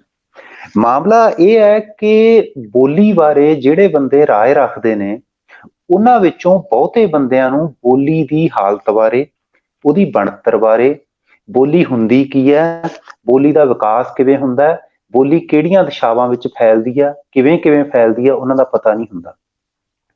ਉਹ ਸਹਿਜੇ ਹੀ, ਮਤਲਬ ਜਿਹੜੀਆਂ ਆਮ ਸਾਦੀਆਂ ਗੱਲਾਂ ਨੇ, ਜਿਵੇਂ ਆਪਾਂ ਪਿੰਡ ਦੀ ਸਰਪੰਚੀ ਵਿੱਚ ਫੈਸਲੇ ਕਰਦੇ ਹੁੰਦੇ ਆ ਵੀ ਦੋ ਬੰਦਿਆਂ ਦਾ ਰੌਲਾ ਪੈ ਗਿਆ, ਆਪਾਂ ਕਹਿ ਦਿੰਦੇ ਆ ਵੀ ਚੱਲ ਯਾਰ 50 ਰੁਪਏ ਤੂੰ ਛੱਡ ਦੇ, ਦੂਜੇ ਨੂੰ ਕਹਿੰਦੇ ਆ ਤੂੰ ਯਾਰ 50 ਵੱਧ ਲੈ ਲਈ, ਤੂੰ ਘੱਟ ਲੈ ਲਈ, ਏਦਾਂ ਕਰਕੇ ਅਸੀਂ ਫੈਸਲੇ ਕਰਦੇ ਹਾਂ। ਤਾਂ ਲੋਕ ਬੋਲੀ ਦੇ ਮਾਮਲੇ ਵਿੱਚ ਵੀ ਰਾਇਆਂ ਨੇ ਜਿਹੜੀਆਂ ਏਦਾਂ ਦੇਣ ਲੱਗ ਜਾਂਦੇ ਨੇ, ਤੇ ਹਰੇਕ ਬੰਦੇ ਨੂੰ ਏਦਾਂ ਲੱਗਦਾ ਕਿ ਮੇਰਾ ਇਖਤਿਆਰ ਹੈ ਬੋਲੀ ਦੇ ਉੱਤੇ ਰਾਏ ਦੇਣ ਦਾ। ਬੰਦਿਆਂ ਦਾ ਇਹ ਗੱਲ ਪੱਕੀ ਮੰਨ ਕੇ ਚੱਲਣ ਵਾਲੀ ਆ ਕਿ ਬੋਲੀ ਦੇ ਉੱਤੇ ਰਾਏ ਦੇਣ ਦਾ ਇਖਤਿਆਰ, ਮੈਂ ਇਹ ਕਹਿਣਾ ਵੀ ਵਿਦਵਾਨਾਂ ਨੂੰ ਵੀ ਨਹੀਂ ਹੈਗਾ। ਮੈਂ ਤੁਹਾਨੂੰ ਥੋੜੀ ਜਿਹੀ ਵਧੇਰੇ ਸਖਤ ਗੱਲ ਇਸ ਤਰੀਕੇ ਹੋਰ ਥੋੜੇ ਜਿਹੇ ਆਖਦਾ ਕਿ ਪੰਜਾਬੀ ਦੇ ਜਿਹੜੇ ਪ੍ਰੋਫੈਸਰ ਨੇ, ਮੈਂ ਕਹਿਣਾ ਵੀ ਬੋਲੀ ਦੇ ਬਾਰੇ ਰਾਏ ਦੇਣ ਦਾ ਹੱਕ ਉਹਨਾਂ ਨੂੰ ਵੀ ਨਹੀਂ ਹੈਗਾ, ਜਿਹੜੇ ਬੰਦੇ ਸਾਹਿਤ ਦੇ ਪ੍ਰੋਫੈਸਰ ਨੇ। ਜਿਹੜੇ ਬੰਦੇ ਨੇ ਬੋਲੀ ਬਾਰੇ ਠੀਕ ਪੜ੍ਹਿਆ ਨਹੀਂ, ਬੋਲੀ ਸਿੱਖੀ ਕਿਵੇਂ ਜਾਂਦੀ ਹੈ, ਬੋਲੀ ਸਿਖਾਈ ਕਿਵੇਂ ਜਾਂਦੀ ਹੈ, ਬੋਲੀ ਹੁੰਦੀ ਕੀ ਹੈ, ਬੋਲੀ ਦੀ ਬਣਤਰ ਕੀ ਹੁੰਦੀ ਹੈ, ਬੋਲੀ ਮਨ ਵਿੱਚ ਬੰਦੇ ਦੇ ਕਿੰਨੀ ਡੂੰਘੀ ਪਈ ਹੁੰਦੀ ਹੈ, ਪਰੰਪਰਾ ਵਿੱਚ ਕਿੰਨੀ ਡੂੰਘੀ ਪਈ ਹੁੰਦੀ ਹੈ, ਜਿਹੜੇ ਬੰਦੇ ਨੂੰ ਇਹ ਗੱਲਾਂ ਪੂਰੀਆਂ ਠੀਕ ਨਹੀਂ ਸਮਝ ਆਉਂਦੀਆਂ ਉਨੀ ਦੇਰ ਤੱਕ ਉਸ ਦੀ ਰਾਏ ਨਹੀਂ ਮੰਨੀ ਜਾ ਸਕਦੀ, ਚਾਹੇ ਉਹ ਕਿਸੇ ਯੂਨੀਵਰਸਿਟੀ ਦੇ ਬੋਲੀ ਦੇ ਵਿਭਾਗ ਦਾ ਮੁਖੀ ਕਿਉਂ ਨਾ ਹੋਵੇ। ਠੀਕ ਹੈ, ਪੰਜਾਬ ਦੇ ਵਿੱਚ ਬਲਕਿ ਸਾਰੇ ਹਿੰਦੁਸਤਾਨ ਦੇ ਵਿੱਚ ਇਹ ਆਮ ਰਿਵਾਜ ਆ ਕਿ ਇੱਥੇ ਬਹੁਤ ਸੰਵੇਦਨਸ਼ੀਲ ਮਸਲਿਆਂ ਉੱਤੇ ਬਹੁਤ ਹੀ ਸਰਸਰੀ ਗੱਲਾਂ ਹੁੰਦੀਆਂ ਨੇ।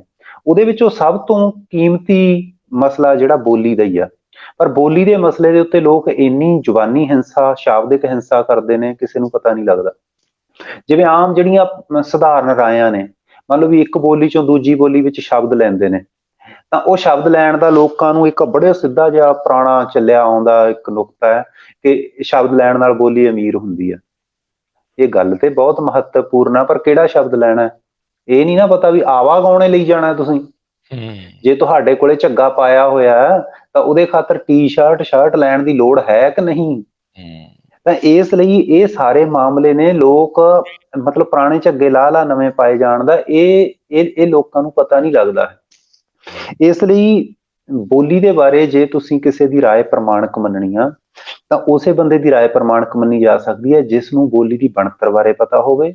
ਦੂਜਾ, ਜੇ ਤਾਂ ਮੈਂ ਤਕਨੀਕੀ ਭਾਸ਼ਾ ਵਿੱਚ ਆਖਾਂ ਤੁਹਾਨੂੰ ਵੀ ਬੋਲੀ ਦੀ ਸਮਾਜੀ, ਭਾਖਾ ਵਿਗਿਆਨਕ ਖੇਤਰ ਅਤੇ ਦਾਇਰੇ ਅਤੇ ਉਹਦੀ ਸਿਧਾਂਤਕਤਾ ਬਾਰੇ ਪਤਾ ਹੋਵੇ, ਕਿਉਂਕਿ ਬੋਲੀ ਨੂੰ ਪ੍ਰਭਾਵਿਤ ਕਰਨ ਵਾਲੇ, ਬੋਲੀ ਉੱਤੇ ਅਸਰ ਪਾਉਣ ਵਾਲੇ ਬਹੁਤੇ ਕਾਰਕ ਨੇ ਜਿਹੜੇ ਉਹ ਗੈਰ ਪਖਾਈ ਨੇ। ਜਿਵੇਂ ਰਾਜ ਹੈ, ਧਰਮ ਹੈ, ਸੱਭਿਆਚਾਰ ਹੈ, ਲਿਪੀ ਹੈ, ਠੀਕ ਹੈ, ਸਾਹਿਤ ਹੈ।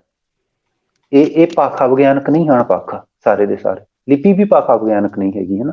ਤਾਂ ਇਹ ਕੀ ਨੇ, ਇਹ ਗੈਰ ਭਾਖਾ ਵਿਗਿਆਨਕ ਪੱਖ ਨੇ, ਪਰ ਇਹ ਬੋਲੀ ਦੇ ਉੱਤੇ ਇਹ ਅਸਰ ਪਾਉਂਦੇ ਨੇ। ਇਹ ਇੰਨਾ ਅਸਰ ਪਾਉਂਦੇ ਨੇ ਕਿ ਰਹੇ ਰੱਬ ਦਾ ਨਾਂ, ਜਿਵੇਂ ਵਿਦਿਆ, ਠੀਕ ਹੈ, ਇਹ ਸਾਰੇ ਦਾ ਸਾਰਾ, ਇਹ ਸਾਰੇ ਦਾਇਰੇ ਅਸਰ ਪਾਉਂਦੇ ਨੇ।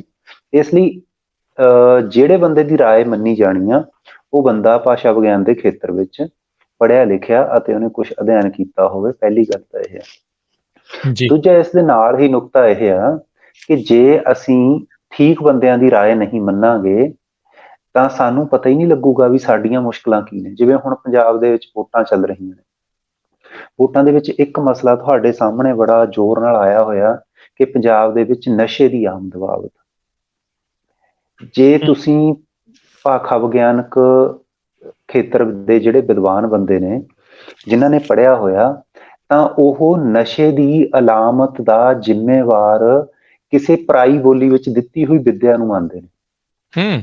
ਉਹ ਕਹਿੰਦੇ ਵੀ ਜੇ ਬੱਚੇ ਨੂੰ ਉਹਦੀ ਮਾਂ ਬੋਲੀ ਵਿੱਚ ਵਿੱਦਿਆ ਦਿੱਤੀ ਜਾਵੇ, ਨਸ਼ੇ ਦੀ ਬਿਮਾਰੀ ਬੰਦੇ ਨੂੰ ਉਦੋਂ ਲੱਗਦੀ ਹੈ ਜਦੋਂ ਬੰਦਾ ਮਾਨਸਿਕ ਪਰੇਸ਼ਾਨ ਹੁੰਦਾ, ਮਾਨਸਿਕ ਰੋਗੀ ਹੁੰਦਾ।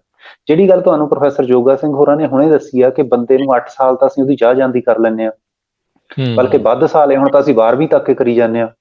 ਤੇ ਇਸ ਤਰ੍ਹਾਂ ਦੀ ਹਾਲਤ ਵਿੱਚ ਜਿਹੜੇ ਬੱਚੇ ਨੇ, ਉਹ ਜ਼ਰੂਰੀ ਨਹੀਂ ਵੀ ਸਾਰੇ ਬੱਚੇ ਠੀਕ ਹੋ ਜਾਣ। ਜਿਹੜੇ ਬਹੁਤ ਵਧੀਆ ਬੱਚੇ ਹੁੰਦੇ ਨੇ ਉਹਨਾਂ ਦਾ ਉਹ ਮਾਸਟਰਾਂ ਨਾਲ, ਉਹ ਸਕੂਲ ਦੇ ਮਾਹੌਲ ਨਾਲ ਉਹ ਠੀਕ ਹੈ ਨਹੀਂ, ਉਹਨਾਂ ਦੀ ਨਾ ਬਾਰੇ ਨਹੀਂ ਵੇਚਿਆ ਜਾਂਦਾ। ਤਾਂ ਉਹ ਬੱਚੇ ਫਿਰ ਜਿਹੜੇ ਇੰਨੇ ਤੇਜ਼ ਤਰਾਰ ਬੱਚੇ ਹੁੰਦੇ ਨੇ, ਉਹ ਅਖੀਰ ਨੂੰ ਪਰੇਸ਼ਾਨ ਹੋ ਜਾਂਦੇ ਨੇ, ਕਿਸੇ ਨਾ ਕਿਸੇ ਰੂਪ ਦੇ ਵਿੱਚ ਉਹ ਨਸ਼ੇ ਵੱਲ ਨੂੰ ਚਲੇ ਜਾਂਦੇ ਨੇ। ਹੁਣ ਗੱਲ ਨਸ਼ੇ ਦਾ ਵਰਤਾਉਣ ਦਾ ਮਾਮਲਾ ਨਹੀਂ ਹੈ ਵੀ ਸਰਕਾਰਾਂ ਵਰਤਾ ਰਹੀਆਂ ਨੇ ਜੀ, ਕੋਈ ਲੋਕ ਮੁਹੱਈਆ ਕਰਾ ਰਹੇ ਨੇ, ਇਹਦੇ ਚ ਸਾਜ਼ਿਸ਼ਾਂ ਨੇ। ਰੌਲਾ ਇਹ ਹੈ ਵੀ ਨਸ਼ੇ ਵਰਤਣ ਖਾਤਰ ਜ਼ਮੀਨ ਕਿੱਥੋਂ ਤਿਆਰ ਹੁੰਦੀ ਹੈ। ਨਸ਼ੇ ਵਰਤਣ ਖਾਤਰ ਪੰਜਾਬ ਦੇ ਵਿੱਚ ਜ਼ਮੀਨ ਉੱਥੋਂ ਤਿਆਰ ਹੁੰਦੀ ਹੈ ਜਿੱਥੇ ਪੰਜਾਬੀ ਨੂੰ ਪਛਾੜਿਆ ਜਾਂਦਾ ਹੈ ਤੇ ਪੰਜਾਬੀ ਦੇ ਵਿੱਚ ਵਿੱਦਿਆ ਨਹੀਂ ਦਿੱਤੀ ਜਾਂਦੀ। ਤੇ ਇਹ ਗੱਲਾਂ ਨੇ ਜਿਹੜੀਆਂ, ਜਿੰਨੀ ਦੇਰ ਤੱਕ ਕੋਈ ਬੰਦੇ ਨੂੰ, ਕਿਸੇ ਬੰਦੇ ਨੂੰ ਬੋਲੀ ਬਾਰੇ ਡੂੰਘਾ ਨਹੀਂ ਪਤਾ ਹੋਊ, ਉਹ ਆਪਣੇ ਸੱਭਿਆਚਾਰ ਦੀਆਂ ਮੁਸ਼ਕਲਾਂ ਵੀ ਠੀਕ ਤਰੀਕੇ ਨਹੀਂ ਸਮਝ ਸਕੂਗਾ। ਜੇ ਤੁਸੀਂ ਮੰਨ ਲਓ ਵੀ ਇਸ ਤਰ੍ਹਾਂ ਦੀਆਂ ਮੁਸ਼ਕਲਾਂ ਨੂੰ ਸਿਰਫ ਓਪਰੇ ਨੁਕਤੇ ਤੋਂ ਵੇਖੋਗੇ ਤਾਂ ਤੁਸੀਂ, ਰੌਲਾ ਇਹ ਥੋੜਾ ਵੀ ਪੰਜਾਬ ਦੇ ਵਿੱਚ ਨਸ਼ੇ ਮਿਲਦੇ ਨੇ। ਜਿਹੜੇ ਬੰਦੇ ਨੇ ਲੈਣਾ ਉਹ ਤਾਂ ਹਰਿਆਣੇ ਤੋਂ ਜਾ ਕੇ ਲੈ ਆਓ। ਰੌਲਾ ਮਿਲਣ ਦਾ ਥੋੜਾ, ਰੌਲਾ ਤਾਂ ਖਾਣ ਦਾ। ਖਾਣ ਦੀ ਭੂਮੀ ਕਿੱਥੇ ਤਿਆਰ ਹੁੰਦੀ ਹੈ। ਇਸ ਤਰ੍ਹਾਂ ਇਹ ਨੁਕਤੇ ਨੇ ਜਿਹੜੇ ਇਹ ਬਹੁਤ ਮਹੱਤਵਪੂਰਨ ਨੇ। ਇਹਨਾਂ ਨੁਕਤਿਆਂ ਬਾਰੇ ਗੱਲ ਕਰਨੀ ਬਹੁਤ ਜ਼ਿਆਦਾ ਜ਼ਰੂਰੀ ਹੈ, ਖਾਸ ਕਰ ਪੰਜਾਬੀ ਦੇ ਵਿੱਚ ਜਾਂ ਦੱਖਣੀ ਏਸ਼ੀਆ ਦੇ ਵਿੱਚ ਜਿੰਨੀਆਂ ਬੋਲੀਆਂ ਨੇ ਜਿਹੜੀਆਂ ਕਿਸੇ ਹੋਰ ਸੱਤਾ ਦੇ ਅਧੀਨ ਨੇ, ਉਹਨਾਂ ਬੋਲੀਆਂ ਦੇ ਵਿੱਚ ਵਿੱਦਿਆ ਦੇਣ ਦੀ ਗੱਲ, ਉਹਨਾਂ ਬੋਲੀਆਂ ਦੇ ਵਿੱਚ ਮੀਡੀਆ ਜਾਂ ਜਿਹਨੂੰ ਆਪਾਂ ਕਹਿੰਦੇ ਆ ਸੰਚਾਰ ਸਾਧਨਾਂ ਦੀ ਗੱਲ, ਇਹ ਦੋ ਗੱਲਾਂ ਬਹੁਤ ਮਹੱਤਵਪੂਰਨ ਨੇ। ਜੀ। ਹਾਂਜੀ ਮੈਂ ਕੁਛ ਵਕਤ ਦੱਖਣ ਦੇ ਖੇਤਰ ਦੇ ਵਿੱਚ ਰਿਹਾ। ਮੈਂ 3 ਕੁ ਸਾਲ ਬੰਗਲੌਰ ਦੇ ਏਰੀਏ ਦੇ ਵਿੱਚ ਕੰਮ ਕੀਤਾ। ਇੱਕ ਅੱਧੀ ਵਾਰੀ ਚੇਨਈ ਜਾਣ ਦਾ ਵੀ ਮੈਨੂੰ ਉੱਥੇ ਮੌਕਾ ਮਿਲਿਆ ਸੀ ਮਦਰਾਸ ਦੇ ਵਿੱਚ। ਮੈਂ ਉੱਥੇ ਇਸੇ ਚੀਜ਼ ਨੂੰ ਜਿਹੜੀ ਆਪਾਂ ਹੁਣੇ ਗੱਲ ਕਰ ਰਹੇ ਹਾਂ, ਆਪਣੇ ਦੇ ਉੱਤੇ ਮੈਨੂੰ ਇੱਦਾਂ ਲੱਗਦਾ ਵੀ ਥੋੜ੍ਹੇ ਸਮੇਂ ਦੇ ਵਿੱਚ ਜ਼ਿਆਦਾ ਭਾਰੂ ਪੈ ਗਈ ਆ ਜਿਹੜੀ ਆ ਹਿੰਦੀ, ਉਸਦਾ ਜ਼ੋਰ ਗਲਬਾ ਜਿਹੜਾ ਉਹ ਵਧਿਆ ਆ। ਪਰ ਉੱਥੇ ਵਾਲੇ ਥੋੜ੍ਹੇ ਅਜੇ ਵੀ ਮਜ਼ਬੂਤੀ ਦੇ ਨਾਲ ਉਸਦਾ ਵਿਰੋਧਤਾ ਦੇ ਵਿੱਚ ਜਿਹੜੇ ਉਹ ਡਟੇ ਹੋਏ ਨੇ। ਮੇਬੀ ਆਪਾਂ ਇਹ ਕਹਿ ਸਕਦੇ ਹਾਂ ਵੀ ਉੱਥੇ ਡਾਕਟਰ ਜੋਗਾ ਸਿੰਘ ਵਾਂਗੂ ਜਿਹੜੇ ਭਾਸ਼ਾ ਵਿਗਿਆਨੀ ਹੈ ਜ਼ਿਆਦਾ ਆ, ਜਾਂ ਉੱਥੇ ਥੋੜ੍ਹੀ ਮਜ਼ਬੂਤੀ ਜ਼ਿਆਦਾ। ਉਹ ਆਪਸ ਦੇ ਵਿੱਚ ਜਦੋਂ ਵੀ ਗੱਲ ਕਰਦੇ ਆ, ਉਹਨਾਂ ਦੀ ਆਪਣੀ ਮਾਂ ਬੋਲੀ ਦੇ ਵਿੱਚ ਜਿਹੜੀ ਉਹ ਗੱਲ ਹੁੰਦੀ ਆ। ਤੇ ਜੇ ਕੋਈ ਬਾਹਰਲੇ ਸੂਬੇ ਤੋਂ ਆਇਆ ਤੇ ਉਹਦੇ ਨਾਲ ਉਹ ਹਿੰਦੀ 'ਚ ਫਿਰ ਵੀ ਨਹੀਂ ਗੱਲ ਕਰਦੇ, ਉਹ ਅੰਗਰੇਜ਼ੀ 'ਚ ਗੱਲ ਕਰਨ ਦੀ ਕੋਸ਼ਿਸ਼ ਜਿਹੜੀ ਉੱਥੇ ਉਹਨਾਂ ਦੀ ਹੁੰਦੀ ਆ। ਸੋ ਉਹਨਾਂ ਨੇ ਮਜ਼ਬੂਤੀ ਦੇ ਨਾਲ ਆਪਣੇ ਜਿਹੜੇ ਉਹ ਪਹਿਰਾ ਦੇਣ ਦੀ ਕੋਸ਼ਿਸ਼ ਜਿਹੜੀ ਉਹ ਕਰ ਰਹੇ ਆ। ਪਰ ਆਪਣੀ ਅਫਸੋਸ ਦੇ ਨਾਲ ਆਪਾਂ ਇਹ ਕਹਿ ਰਹੇ ਹਾਂ ਵੀ ਥੋੜ੍ਹਾ ਜਿਹਾ ਗਲਬਾ ਜਿਹੜਾ ਦੂਜੇ ਦਾ ਜਿਹੜਾ ਉਹ ਵਧਿਆ ਆ। ਅੱਜ ਜਦੋਂ ਤੁਸੀਂ ਇੱਥੋਂ ਬਾਹਰੋਂ ਬੈਠੇ ਪੰਜਾਬ ਦੇ ਵਿੱਚ ਗੱਲ ਕਰਦੇ ਆ, ਕੁਛ ਕੁ ਸਮਾਂ ਤਾਂ ਪੰਜਾਬੀ 'ਚ ਗੱਲ ਕਰ ਰਹੇ ਹੁੰਦੇ ਆ। ਫਿਰ ਉੱਥੇ ਬਣਤਰ ਹੀ ਇੱਦਾਂ ਦੀ ਬਣਾਈ ਜਾ ਚੁੱਕੀ ਆ ਵੀ ਹਰ ਇੱਕ ਚੀਜ਼ ਦੇ ਵਿੱਚ ਹਿੰਦੀ ਜਿਹੜੀ ਆ ਉਸਨੂੰ ਵਾੜਿਆ ਗਿਆ, ਘਸੋੜਿਆ ਗਿਆ ਆ। ਉਹ ਥੋੜ੍ਹੇ ਚਿਰ ਬਾਅਦ ਉਹਨਾਂ ਦੇ ਮੂੰਹੋਂ ਦੇ ਵਿੱਚੋਂ ਆਪਾਂ ਨੂੰ ਹਿੰਦੀ ਦੇ ਜਿਹੜੀਆਂ ਗੱਲਾਂ ਆ ਉਹ ਸੁਣਨ ਨੂੰ ਮਿਲਣ ਲੱਗ ਜਾਂਦੀਆਂ ਆ।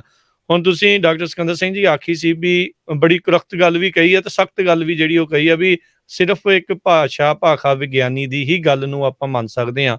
ਆਮ ਬੰਦੇ ਨੂੰ ਕਿੱਦਾਂ ਪਤਾ ਲੱਗੇਗਾ ਵੀ ਕੌਣ ਭਾਸ਼ਾ ਵਿਗਿਆਨੀ ਹੈਗਾ ਆ, ਉਹਨਾਂ ਤੱਕ ਇਹ ਗੱਲ ਕਿੱਦਾਂ ਪਹੁੰਚੇ ਵੀ ਆਪਾਂ ਕਿਹਦੀ ਗੱਲ ਜਿਹੜੀ ਉਹ ਭਾਈ ਸੁਣਨੀ ਹੈਗੀ ਆ। ਹੁਣ ਤੁਸੀਂ ਇਸ ਖੇਤਰ ਦੇ ਵਿੱਚ ਜੁੜੇ ਹੋਏ ਆ, ਇਸ ਚੀਜ਼ ਨੂੰ ਸ਼ਾਇਦ ਨੇੜਿਓਂ ਜਾਣਦੇ ਆ, ਆਮ ਬੰਦੇ ਨੂੰ ਕਿੱਦਾਂ ਸਮਝ ਆਵੇ?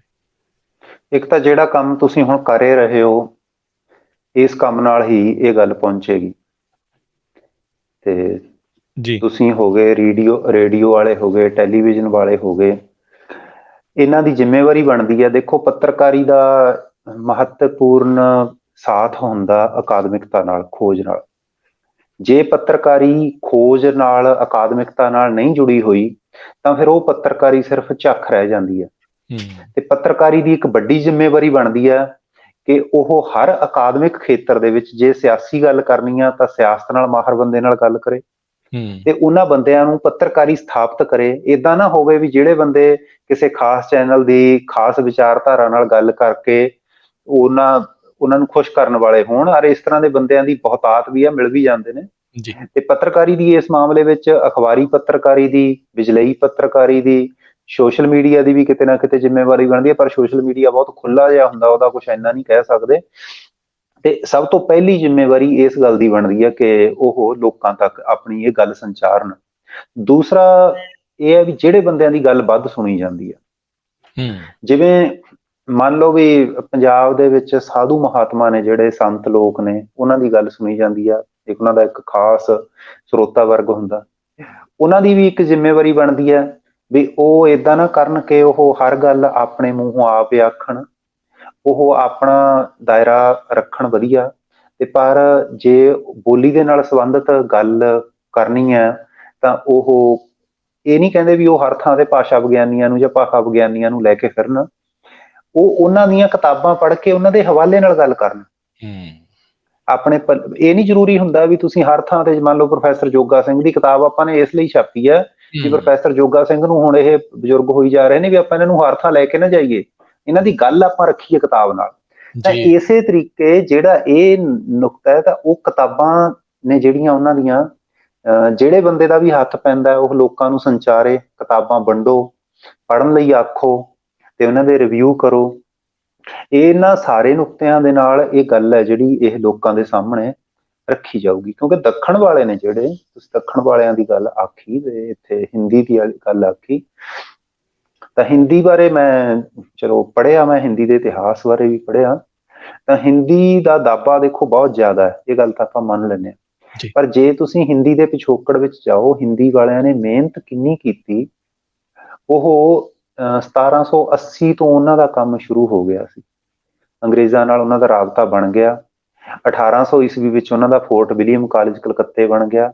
1830 ਦੇ ਵਿੱਚ ਉਹਨਾਂ ਦੀ ਜਿਹੜੇ ਬੰਗਾਲ ਦੇ ਬਾਬੂ ਸੀ, ਅਲੀਟ ਬੰਗਾਲ ਦੀ ਉੱਚਕਲ ਜਮਾਤ ਸੀ, ਉਹ ਪੱਤਰਕਾਰੀ ਵਿੱਚ, ਅਕਾਦਮਿਕਤਾ ਦੇ ਵਿੱਚ ਅਤੇ ਅਨੁਵਾਦ ਵਿੱਚ, ਇਹਨਾਂ ਖੇਤਰਾਂ ਦੇ ਵਿੱਚ ਪੂਰਾ ਜ਼ੋਰ ਆ ਗਿਆ ਸੀ।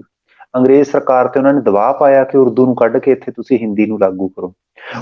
ਉਹਨਾਂ ਨੇ ਹਿੰਦੀ ਦੇ ਖਾਤਰ ਇੱਕ ਲਹਿਰ ਵਜੋਂ, ਪੜ੍ਹਨ ਲਿਖਣ ਦੀ ਲਹਿਰ ਵਜੋਂ, ਲੋਕਾਂ ਵਿੱਚ ਪ੍ਰਚਾਰ ਕਰਨ ਦੀ ਲਹਿਰ ਵਜੋਂ, ਘਰ ਘਰ ਜਾ ਕੇ ਲੋਕਾਂ ਨੂੰ ਜੋੜਨ ਵਜੋਂ ਕੰਮ ਕੀਤਾ। ਕੰਮ ਇਹ ਚੰਗਾ ਨਹੀਂ ਸੀ, ਕੰਮ ਮਾੜਾ ਸੀ, ਕਿਉਂਕਿ ਇਸ ਨੇ ਦੂਜੀਆਂ ਬੋਲੀਆਂ ਦੇ ਹੱਕਾਂ ਨੂੰ ਮਾਰਿਆ। ਮੰਨ ਲਓ ਵੀ ਪੰਜਾਬ ਦਾ ਹਿੰਦੂ ਪੰਜਾਬੀ ਨੂੰ ਛੱਡ ਕੇ ਹਿੰਦੀ ਦੇ ਪੱਖ ਵਿੱਚ ਜਾ ਖੜਿਆ, ਬੰਗਾਲ ਦਾ ਹਿੰਦੂ ਬੰਗਾਲੀ ਨੂੰ ਛੱਡ ਕੇ ਹਿੰਦੀ ਦੇ ਪੱਖ ਵਿੱਚ ਜਾ ਖੜਿਆ। ਇਸ ਤਰ੍ਹਾਂ ਦਇਆਨੰਦ ਸਰਸਵਤੀ ਗੁਜਰਾਤੀ ਬ੍ਰਾਹਮਣ ਸੀ, ਗੁਜਰਾਤੀ ਨੂੰ ਛੱਡ ਕੇ ਉਸਨੇ ਹਿੰਦੀ ਨੂੰ ਰਾਸ਼ਟਰੀ ਭਾਸ਼ਾ ਕਹਿ ਕੇ, ਬਲਕਿ ਰਾਸ਼ਟਰੀ ਨਹੀਂ, ਆਰੀਆ ਭਾਸ਼ਾ ਕਹਿ ਕੇ ਉਹਦੇ ਵਿੱਚ ਪਾਇਆ, ਆਪਣੇ ਆਰੀਆ ਸਮਾਜੀ ਮਤਿਆਂ ਦੇ ਵਿੱਚ। ਗੱਲ ਇਹ ਬਹੁਤ ਖਤਰਨਾਕ ਸੀ ਬਾਕੀ ਬੋਲੀਆਂ ਖਾਤਰ, ਪਰ ਉਹਨਾਂ ਨੇ ਇਹਦੇ ਖਾਤਰ ਮਿਹਨਤ ਕਿੰਨੀ ਕੀਤੀ ਹਿੰਦੀ ਵਾਲਿਆਂ ਨੇ। ਸਾਨੂੰ ਉਹ ਉਸ ਤਰ੍ਹਾਂ ਹਰ ਪੈਰ ਤੇ, ਹਰ ਪੜਾਅ ਦੇ ਉੱਤੇ, ਹਰ ਪੱਖ ਦੇ ਉੱਤੇ ਮਿਹਨਤ ਕਰਨ ਦੀ ਬਹੁਤ ਲੋੜ ਆ।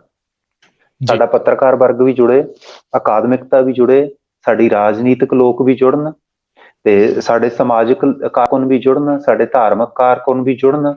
ਤੇ ਅਸੀਂ ਹਰ ਪਾਸੇ, ਅਸੀਂ ਜਦੋਂ ਹੱਟੀ ਤੇ ਸੌਦਾ ਲੈਣ ਵੀ ਜਾਈਏ ਤਾਂ ਅਸੀਂ ਅਗਲੇ ਨੂੰ ਆਖੀਏ ਵੀ ਪੰਜਾਬੀ ਚ ਬੋਰਡ ਲਾ ਤਾਂ ਸੌਦਾ ਲਵਾਂਗੇ। ਤੇ ਇਸ ਲਈ ਸਾਡਾ ਹਰ ਬੰਦਾ ਜੇ ਇਸ ਪਾਸੇ ਜੁੜੇ ਤਾਂ ਅਸੀਂ ਇਹ ਗੱਲ ਕਰ ਸਕਦੇ ਹਾਂ। ਤੇ ਨਹੀਂ, ਹੁਣ ਸਾਡੀ ਦਿੱਕਤ ਕੀ ਹੈ ਵੀ ਅਸੀਂ ਬੰਦਿਆਂ ਨੂੰ ਉਸ ਤਰੀਕੇ ਜਵਾਬ ਨਹੀਂ ਦਿੰਦੇ। ਮੂੰਹ ਪੂਲ ਵਾਲੀ ਮੁਸ਼ਕਿਲ ਹੈ ਜਿਹੜੀ ਸਾਨੂੰ ਇਹ ਦਿੱਕਤ ਖੜੀ ਕਰਦੀ ਹੈ। ਜੀ, ਤਾਂ ਸਮਾਂ ਵੀ ਵਧੇਰੇ ਹੋਈ ਜਾਂਦਾ ਹੈ। ਡਾਕਟਰ ਜੋਗਾ ਸਿੰਘ ਜੀ, ਤੁਸੀਂ ਕੁਝ ਕਹਿਣਾ ਚਾਹੁੰਦੇ ਹੋ? ਜਿਹੜੀ ਗੱਲ ਡਾਕਟਰ ਸਿੰਧ ਸਿੰਘ ਕਰ ਰਹੇ ਨੇ, ਤੁਸੀਂ ਸਵਾਲ ਪੁੱਛਿਆ, ਉਹਦੇ 'ਚ ਮੈਂ ਥੋੜ੍ਹੀ ਜੋੜਨਾ ਚਾਹੁੰਦਾ ਹਾਂ। ਜ਼ਰੂਰ। ਕਿ ਜਿਹੜੀ ਇਹਦੇ ਵਿੱਚ ਮੈਂ ਸਮਝਦਾ ਹਾਂ ਕਿ ਸਭ ਤੋਂ ਵੱਡੀ ਜਿਹੜੀ ਜ਼ਿੰਮੇਵਾਰੀ ਉਹ ਪੰਜਾਬ ਦੀ, ਇਹ ਜਿਹੜੀ ਸਾਡੀ ਅਕਾਦਮਿਕ ਜਗਤ ਹੈ, ਉਹਦੀ ਸਭ ਤੋਂ ਵੱਡੀ ਜ਼ਿੰਮੇਵਾਰੀ ਹੈ। ਅਕਾਦਮਿਕ ਜਗਤ ਦਾ ਫਰਜ਼ ਹੁੰਦਾ ਹੈ ਕਿ ਸੱਚ ਨੂੰ ਜਾਣ ਕੇ ਔਰ ਹਕੀਕਤ ਨੂੰ ਜਾਣ ਕੇ ਔਰ ਉਹ ਆਪਣੇ ਲੋਕਾਂ ਦੇ ਸਾਹਮਣੇ ਲਿਆਵੇ। ਉਹਨੇ ਹੁਣ ਸਾਰੀ ਦੁਨੀਆ ਦੀ ਸਮਝ ਪੰਜਾਬ ਦਾ ਹਰ ਇੱਕ ਬੰਦਾ ਜੀ ਆਦਰਸ਼ ਰੂਪ ਤੇ ਕਹਿੰਦੇ ਆ ਵੀ ਪਿੰਡ ਵਾਲੇ ਨੂੰ ਪਤਾ ਹੋਣਾ ਚਾਹੀਦਾ ਵੀ ਦੁਨੀਆ 'ਚ ਕੀ ਹੋ ਰਿਹਾ, ਪਰ ਉਹ ਸਾਰਾ ਕੁਝ ਆਪ ਨਾ ਉਹਦੀ ਪੜਤਾਲ ਕਰ ਸਕਦਾ ਨਾ ਪਹੁੰਚ ਸਕਦਾ ਹੈ। ਤੇ ਇਹ ਸਾਡੇ ਵਿਸ਼ਵ ਵਿਦਿਆਲੇ, ਸਾਡਾ ਅਕਾਦਮਿਕ ਸਾਡੇ ਜਿਹਨਾਂ ਨੂੰ ਅਸੀਂ ਵਿਦਵਾਨ ਆਣੇ ਆ, ਉਹ ਇਸ ਵਾਸਤੇ ਹੁੰਦੇ ਨੇ ਕਿ ਇਸ ਕੰਮ ਲਈ ਉਹ ਬੰਦੇ ਛੱਡ ਦਿੱਤੇ ਨੇ ਜਿਹੜੀ ਸਾਰੀਆਂ ਚੀਜ਼ਾਂ ਦੀ ਘੋਖ ਪੜਤਾਲ ਕਰਕੇ ਨਿਚੋੜ ਕੱਢ ਕੇ ਸਾਡੇ ਸਾਹਮਣੇ ਰੱਖਣਗੇ। ਔਰ ਪੰਜਾਬ ਦੀ ਜਿਹੜੀ ਅਕਾਦਮਿਕਤਾ ਹੈ ਇਸ ਪੱਖੋਂ ਬਹੁਤ ਜਿਹੜੀ ਅਸਫਲ ਰਹੀ ਹੈ। ਉਹ ਅਸਫਲ ਇਸ ਕਰਕੇ ਵੀ ਰਹੀ ਹੈ ਕਿ ਉਹ ਆਪ ਦਿਮਾਗੀ ਗੁਲਾਮ ਹੈ। ਹਾਲੀ ਉਹ ਦਿਮਾਗੀ ਤੌਰ ਤੇ ਆਜ਼ਾਦ ਨਹੀਂ ਹੋ ਸਕਦਾ, ਉਹਨੂੰ ਗੁਲਾਮੀ ਦਾ ਅਹਿਸਾਸ ਨਹੀਂ ਹੈ, ਤਾਂ ਉਹਨਾਂ ਨੂੰ ਆਪ ਸੱਚ ਦਾ ਨਹੀਂ ਪਤਾ ਤਾਂ ਕਿਵੇਂ ਲੈ ਕੇ ਜਾਣਗੇ। ਤੇ ਇਸ ਕਰਕੇ ਮੈਂ ਸਭ ਤੋਂ ਵੱਡਾ ਜਿਹੜਾ ਜ਼ਿੰਮੇਵਾਰੀ ਤੇ ਆਪਣੇ ਭਾਸ਼ਾ ਵਿਗਿਆਨ ਦੀ ਜਿਹੜੀ ਸਾਡਾ ਬਰਾਦਰੀ ਉਹਦੀ ਸਮਝਣਾ ਹੈ ਔਰ ਸਾਡੀ ਕਸੂਰ ਹੈ ਜੇ ਕੋਈ ਹੋਇਆ ਕਿ ਇਹ ਸਾਨੂੰ ਸਭ ਤੋਂ ਪਹਿਲਾਂ ਭਾਸ਼ਾ ਵਿਗਿਆਨ ਵਾਲਿਆਂ ਨੂੰ ਪਤਾ ਹੋਣਾ ਚਾਹੀਦਾ ਕਿ ਠੀਕ ਭਾਸ਼ਾ ਨੀਤੀ ਕੀ ਹੈ। ਔਰ ਫਿਰ ਸਾਡੀ ਜ਼ਿੰਮੇਵਾਰੀ ਬਣਦੀ ਕਿ ਉਸ ਨੀਤੀ ਨੂੰ ਲੈ ਕੇ ਆਪਾਂ ਲੋਕਾਂ ਤੱਕ ਜਾਈਏ ਵੀ ਔਰ ਲੋਕਾਂ ਨੂੰ ਦੱਸੀਏ ਵੀ ਗੱਲਬਾਤ ਤੁਰੇ। ਆਪਾਂ ਨੂੰ ਜਿਹੜਾ ਵਿਚਾਰ ਵਟਾਂਦਰਾ ਹੁੰਦਾ ਤੇ ਸੱਚ ਤੱਕ ਪਹੁੰਚਣਾ ਹੋਰ ਸੌਖਾ ਹੁੰਦਾ। ਜੋ 10 ਬੰਦੇ ਬਹਿ ਕੇ ਗੱਲ ਕਰਦੇ ਨੇ ਤਾਂ ਆਪਾਂ ਠੀਕ ਨਿਚੋੜ ਤੇ ਪਹੁੰਚਦੇ ਹਾਂ। ਜੇ ਇਕੱਲਾ ਬੰਦਾ ਸੋਚ ਕੇ ਕੋਈ ਨਤੀਜੇ ਕੱਢੇ ਜਾਂ ਹੋਰ ਹੁੰਦਾ। ਤਾਂ ਇਸ ਕਰਕੇ ਜਿਹੜਾ ਭਾਰਤ ਦਾ ਇਹ ਬੜੀ ਲੋੜ ਹੈ ਕਿ ਜਿਹੜੀ ਠੀਕ ਸਮਝ ਹੈ ਭਾਸ਼ਾ ਦੇ ਬਾਰੇ, ਹੁਣ ਸਾਡੇ ਕੋਲ ਸਾਧਨ ਬੜੇ ਹੋ ਗਏ ਨੇ। ਜਿਹੜਾ ਇੰਟਰਨੈਟ ਹੈ, ਵੈਬ ਹੈ, ਸਾਰਾ ਮੱਕਰ ਜਾਲੇ ਦੇ ਉੱਤੇ ਸਾਰੀ ਜਾਣਕਾਰੀ ਪਈ ਹੈ। ਔਰ ਜੇ ਨਾ ਹੁੰਦੇ ਤਾਂ ਸ਼ਾਇਦ ਮੈਂ ਕਿਤਾਬਚਾ ਵੀ ਨਾਲ ਲਿਖ ਸਕਦਾ। ਜਿੰਨਾ ਖਰਚਾ ਹੋਣਾ ਸੀ, ਜਿੰਨਾ ਸਮਾਂ ਲੱਗਣਾ ਸੀ, ਹੋ ਸਕਦਾ 20 ਸਾਲ 'ਚ ਵੀ ਮੈਂ ਉਹ ਕੰਮ ਨਾ ਕਰ ਸਕਦਾ ਜਿਹੜਾ ਮੈਂ 5-4 ਸਾਲ 'ਚ ਮੁਕਾ ਲਿਆ। ਤਾਂ ਇਹ ਘਰ ਲੈ ਕੇ ਜਾਣ ਉਹ ਤਾਂ ਹੋਏਗਾ ਜੇ ਆਪਾਂ ਆਪਣੇ ਹੁੰਦੇ ਪਏ ਘਾਟੇ ਨੂੰ, ਨੁਕਸਾਨ ਨੂੰ ਸਮਝਾਂਗੇ ਕਿ ਇਹਦੇ ਨਾਲ ਸਾਨੂੰ ਆਪਣੀਆਂ ਭਖਾਵਾਂ ਨੂੰ ਛੱਡ ਕੇ ਸਾਡੀ ਬਰਬਾਦੀ ਕਿੰਨੀ ਹੁੰਦੀ ਵੀ ਸਾਡੇ ਵਿੱਦਿਆ ਦੇ, ਗਿਆਨ ਵਿਗਿਆਨ, ਤਕਨੀਕ, ਅਰਥਚਾਰੇ ਦੇ, ਸੱਭਿਆਚਾਰ ਦੇ, ਸਾਰੇ ਕਾਸੇ ਦੇ ਤਾਕਤ ਦੇ ਨੁਕਸਾਨ ਕਿੰਨੇ ਵੱਡੇ ਹੁੰਦੇ ਪਏ ਨੇ। ਤਾਂ ਜੇ ਸਾਨੂੰ ਪਤਾ ਹੀ ਨਹੀਂ, ਜੇ ਸਮਝਾਂਗੇ ਵੀ ਕੋਈ ਨਹੀਂ ਸਾਨੂੰ ਫਾਇਦਾ ਹੀ ਹੁੰਦਾ ਪਿਆ, ਅੰਗਰੇਜ਼ੀ ਦੇ ਲੜ ਲੱਗਣੇ ਆ, ਅੰਗਰੇਜ਼ੀ ਨੇ ਸਾਡੇ ਵਾਸਤੇ ਸੁਰਗ ਦੇ ਬੂਹੇ ਖੋਲ ਦੇਣੇ ਨੇ, ਸਾਡੀ ਮਾਨਸਿਕਤਾ ਇਹ ਬਣੀ ਹੋਈ ਹੈ। ਤਾਂ ਇਸ ਕਰਕੇ ਪਹਿਲੀ ਲੋੜ ਤੇ ਆਪਾਂ ਨੂੰ ਇਹ ਜਾਣਨ ਦੀ ਹੈ ਕਿ ਸਾਡੇ ਨੁਕਸਾਨ ਕਿੱਡੇ ਵੱਡੇ ਹੁੰਦੇ ਪਏ ਨੇ ਔਰ ਕਿੰਨੇ ਵੱਡੇ ਹੋ ਚੁੱਕੇ ਨੇ, ਤਾਂ ਕਿ ਅੱਗੋਂ ਨਾ ਘੱਟੋ ਘੱਟ ਨੁਕਸਾਨ ਹੋਣ। ਤਾਂ ਜੇ ਇਸ ਕਰਕੇ ਸਾਨੂੰ ਇਸ ਗੱਲ ਦਾ ਅਹਿਸਾਸ ਹੋਣਾ ਚਾਹੀਦਾ ਕਿ ਨੁਕਸਾਨ ਕਿੱਡੇ ਵੱਡੇ ਹੋ ਰਹੇ ਨੇ। ਇਸ ਗੱਲ ਨੂੰ ਤਾਂ ਆਮ ਤੌਰ ਤੇ ਲੋਕੀ ਅੰਗਰੇਜ਼ੀ ਦੇ ਫਾਇਦੇ ਤੇ ਗਿਣਾ ਦਿੰਦੇ ਨੇ, ਵੇਖੋ ਜੀ ਸਾਰੀ ਦੁਨੀਆ 'ਚ ਬੋਲੀ ਜਾਂਦੀ ਹੈ ਬਾਹਰ, ਪਰ ਉਹਦੇ ਨੁਕਸਾਨ ਕਿੱਡੇ ਹੋਏ ਨੇ। ਉਹਦੇ ਕਰਕੇ ਆਪਣੀਆਂ ਭਖਾਵਾਂ ਨੂੰ ਛੱਡਣ ਕਰਕੇ ਪੰਜਾਬ, ਭਾਰਤ ਅਸੀਂ ਦੁਨੀਆ 'ਚ ਪਿੱਛੇ ਕਿੰਨੇ ਰਹਿ ਗਏ ਹਾਂ। ਇਹ ਗੱਲ ਜਿਹੜੀ ਹੈ ਜਾਣ ਦੀ ਬਹੁਤ ਲੋੜ ਹੈ ਔਰ ਲੋਕਾਂ ਦੇ ਅੰਦਰ ਇਹ ਅਹਿਸਾਸ ਪੈਦਾ ਕਰਨ ਦੀ ਬੜੀ ਲੋੜ ਹੈ ਕਿ ਅਸੀਂ ਬਿਲਕੁਲ ਅੱਗੇ ਨਹੀਂ ਵੱਧ ਸਕਾਂਗੇ ਔਰ ਸਾਡੇ ਵੱਡੇ ਨੁਕਸਾਨ ਹੋਏ ਨੇ, ਹੋਰ ਵੀ ਹੋਣਗੇ, ਜੇ ਅਸੀਂ ਆਪਣੀਆਂ ਭਖਾਵਾਂ ਨੂੰ ਆਪਣਾ ਆਧਾਰ ਨਹੀਂ ਬਣਾਉਂਦੇ। ਜੀ, ਸੋ ਜਿੱਦਾਂ ਮੈਂ ਕਿਹਾ ਸੀ ਸਮਾਂ ਆਪਣਾ ਵਧੇਰੇ ਹੋਈ ਜਾਂਦਾ, ਜਾਂਦੇ ਮੈਂ ਦੋਨਾਂ ਦੇ ਕੋਲੋਂ ਸੇਮ ਇੱਕ ਹੀ ਜਿਹੜਾ ਆ ਉਹ ਸਵਾਲ ਜਿਹੜਾ ਉਹ ਪੁੱਛਣਾ ਆ, ਪੰਜਾਬੀ ਭਾਸ਼ਾ ਦੇ ਇਸ ਟਾਈਮ ਹਾਲਾਤ ਦੇ ਬਾਰੇ, ਇਸ ਦੀ ਬਿਹਤਰੀ ਕਿਉਂ ਜ਼ਰੂਰੀ ਆ, ਇਸ ਦੇ ਬਾਰੇ। ਹਾਂ ਡਾਕਟਰ ਜੋਗਾ ਸਿੰਘ ਤੁਸੀਂ ਹਾਂ ਉਹਨਾਂ ਨੂੰ ਜੀ ਹਾਂਜੀ ਹਾਂ, ਵੇਖੋ ਹਾਲਾਤ ਤੇ ਕਿਸੇ ਭਾਸ਼ਾ ਦਾ ਸਮਾਂ ਥੋੜਾ ਹੈ, ਤੇ ਇੱਕ ਨੁਕਤੇ 'ਚ ਗੱਲ ਜੇ ਕਰਨੀ ਹੋਏ ਤੇ ਇਹਦੇ ਉੱਤੇ ਵੀ ਯੂਨੈਸਕੋ ਨੇ ਜਿਹੜੀ ਆਪਣਾ ਪੜਤਾਲ ਕਰਕੇ ਤੇ ਸਾਰਿਆਂ ਨੂੰ ਦੱਸੀ, ਔਰ ਉਹਦਾ ਪੰਜਾਬੀ ਦੇ ਵਿੱਚ ਆਪਾਂ ਉਹਦੇ ਆਧਾਰ ਦੇ ਉੱਤੇ ਕਿਤਾਬ ਛਾਪਿਆ ਵੀ ਹੈ ਕਿ ਕਿਸੇ ਵੀ ਭਾਸ਼ਾ ਦਾ ਭਵਿੱਖ ਜਿਹੜਾ ਉਹ ਇਸ ਗੱਲ ਤੇ ਨਿਰਭਰ ਕਰਦਾ ਕਿ ਉਹਦੀ ਵਰਤੋਂ ਕਿੰਨੀ ਹੁੰਦੀ ਹੈ।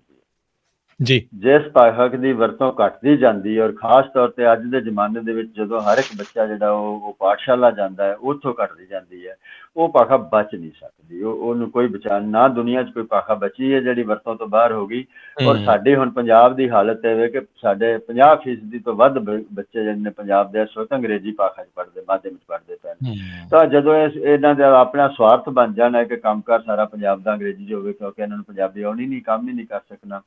ਤੋ ਇਸ ਕਰਕੇ ਇਹ ਬਹੁਤ ਜ਼ਰੂਰੀ ਹੈ ਕਿ ਜਿਹੜਾ ਆ ਇਸ ਗੱਲ ਨੂੰ ਤੁਸੀਂ ਸਵਾਲ ਕੀਤਾ, ਮਾਫ ਕਰਨਾ ਜੀ, ਵੀ ਇਸ ਦੇ ਹਾਲਾਤ ਕੀ ਆ ਤੇ ਇਸ ਦਾ ਸੁਧਾਰ ਦੀ ਆਪਾਂ ਨੂੰ ਕਿਉਂ ਜ਼ਿਆਦਾ ਹਾਲਾਤ ਬੜੇ ਸੰਗੀਨ ਨੇ। ਤੁਹਾਨੂੰ ਮੈਂ ਦੱਸਿਆ ਕਿ ਜਦੋਂ ਵਰਤੋਂ ਹੀ ਤੋਂ ਬਾਹਰ ਹੋਈ ਜਾਂਦੀ ਹੈ, ਲੋਕ ਆਪਣੇ ਘਰਾਂ ਦੇ ਬੂਹਿਆਂ ਦੇ ਅੱਗੇ, ਹੁਣ ਜਿਹਨੇ ਸ਼ਾਇਦ 2 ਜਮਾਤਾਂ ਵੀ ਨਹੀਂ ਪੜ੍ਹੀਆਂ, ਉਹ ਵੀ ਘਰ ਦੇ ਬੂਹੇ ਅੱਗੇ ਨਾ ਆਪਣਾ ਅੰਗਰੇਜ਼ੀ 'ਚ ਲਿਖਦਾ ਹੈ, ਔਰ ਆਪਣੇ ਬਾਲਾਂ ਦੇ ਨਾਲ ਲੋਕਾਂ ਨੂੰ ਹੁਣ ਜਿਹੜਾ ਪੰਜਾਬੀ ਬੋਲਣ 'ਚ ਜਿਹੜੀ ਥੋੜੀ ਸੰਗ ਆਉਂਦੀ, ਔਰ ਉਹ ਕੋਸ਼ਿਸ਼ ਕਰਦੇ ਨੇ ਅੰਗਰੇਜ਼ੀ ਬੋਲਣ, ਨਹੀਂ ਅੰਗਰੇਜ਼ੀ ਆਉਂਦੀ ਤਾਂ ਹਿੰਦੀ ਬੋਲਦੇ ਨੇ।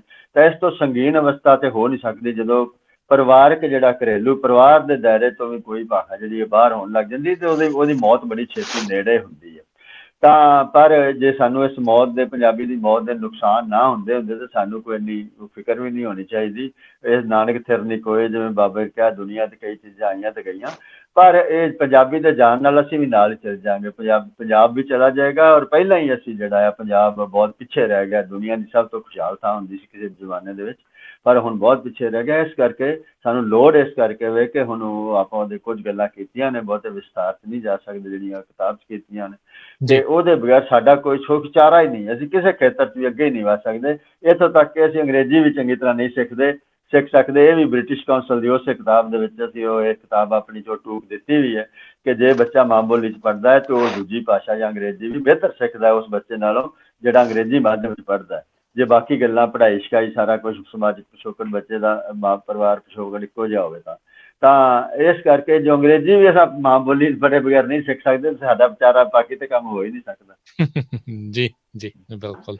ਤੇ ਡਾਕਟਰ ਸਿਕੰਦਰ ਸਿੰਘ ਜੀ।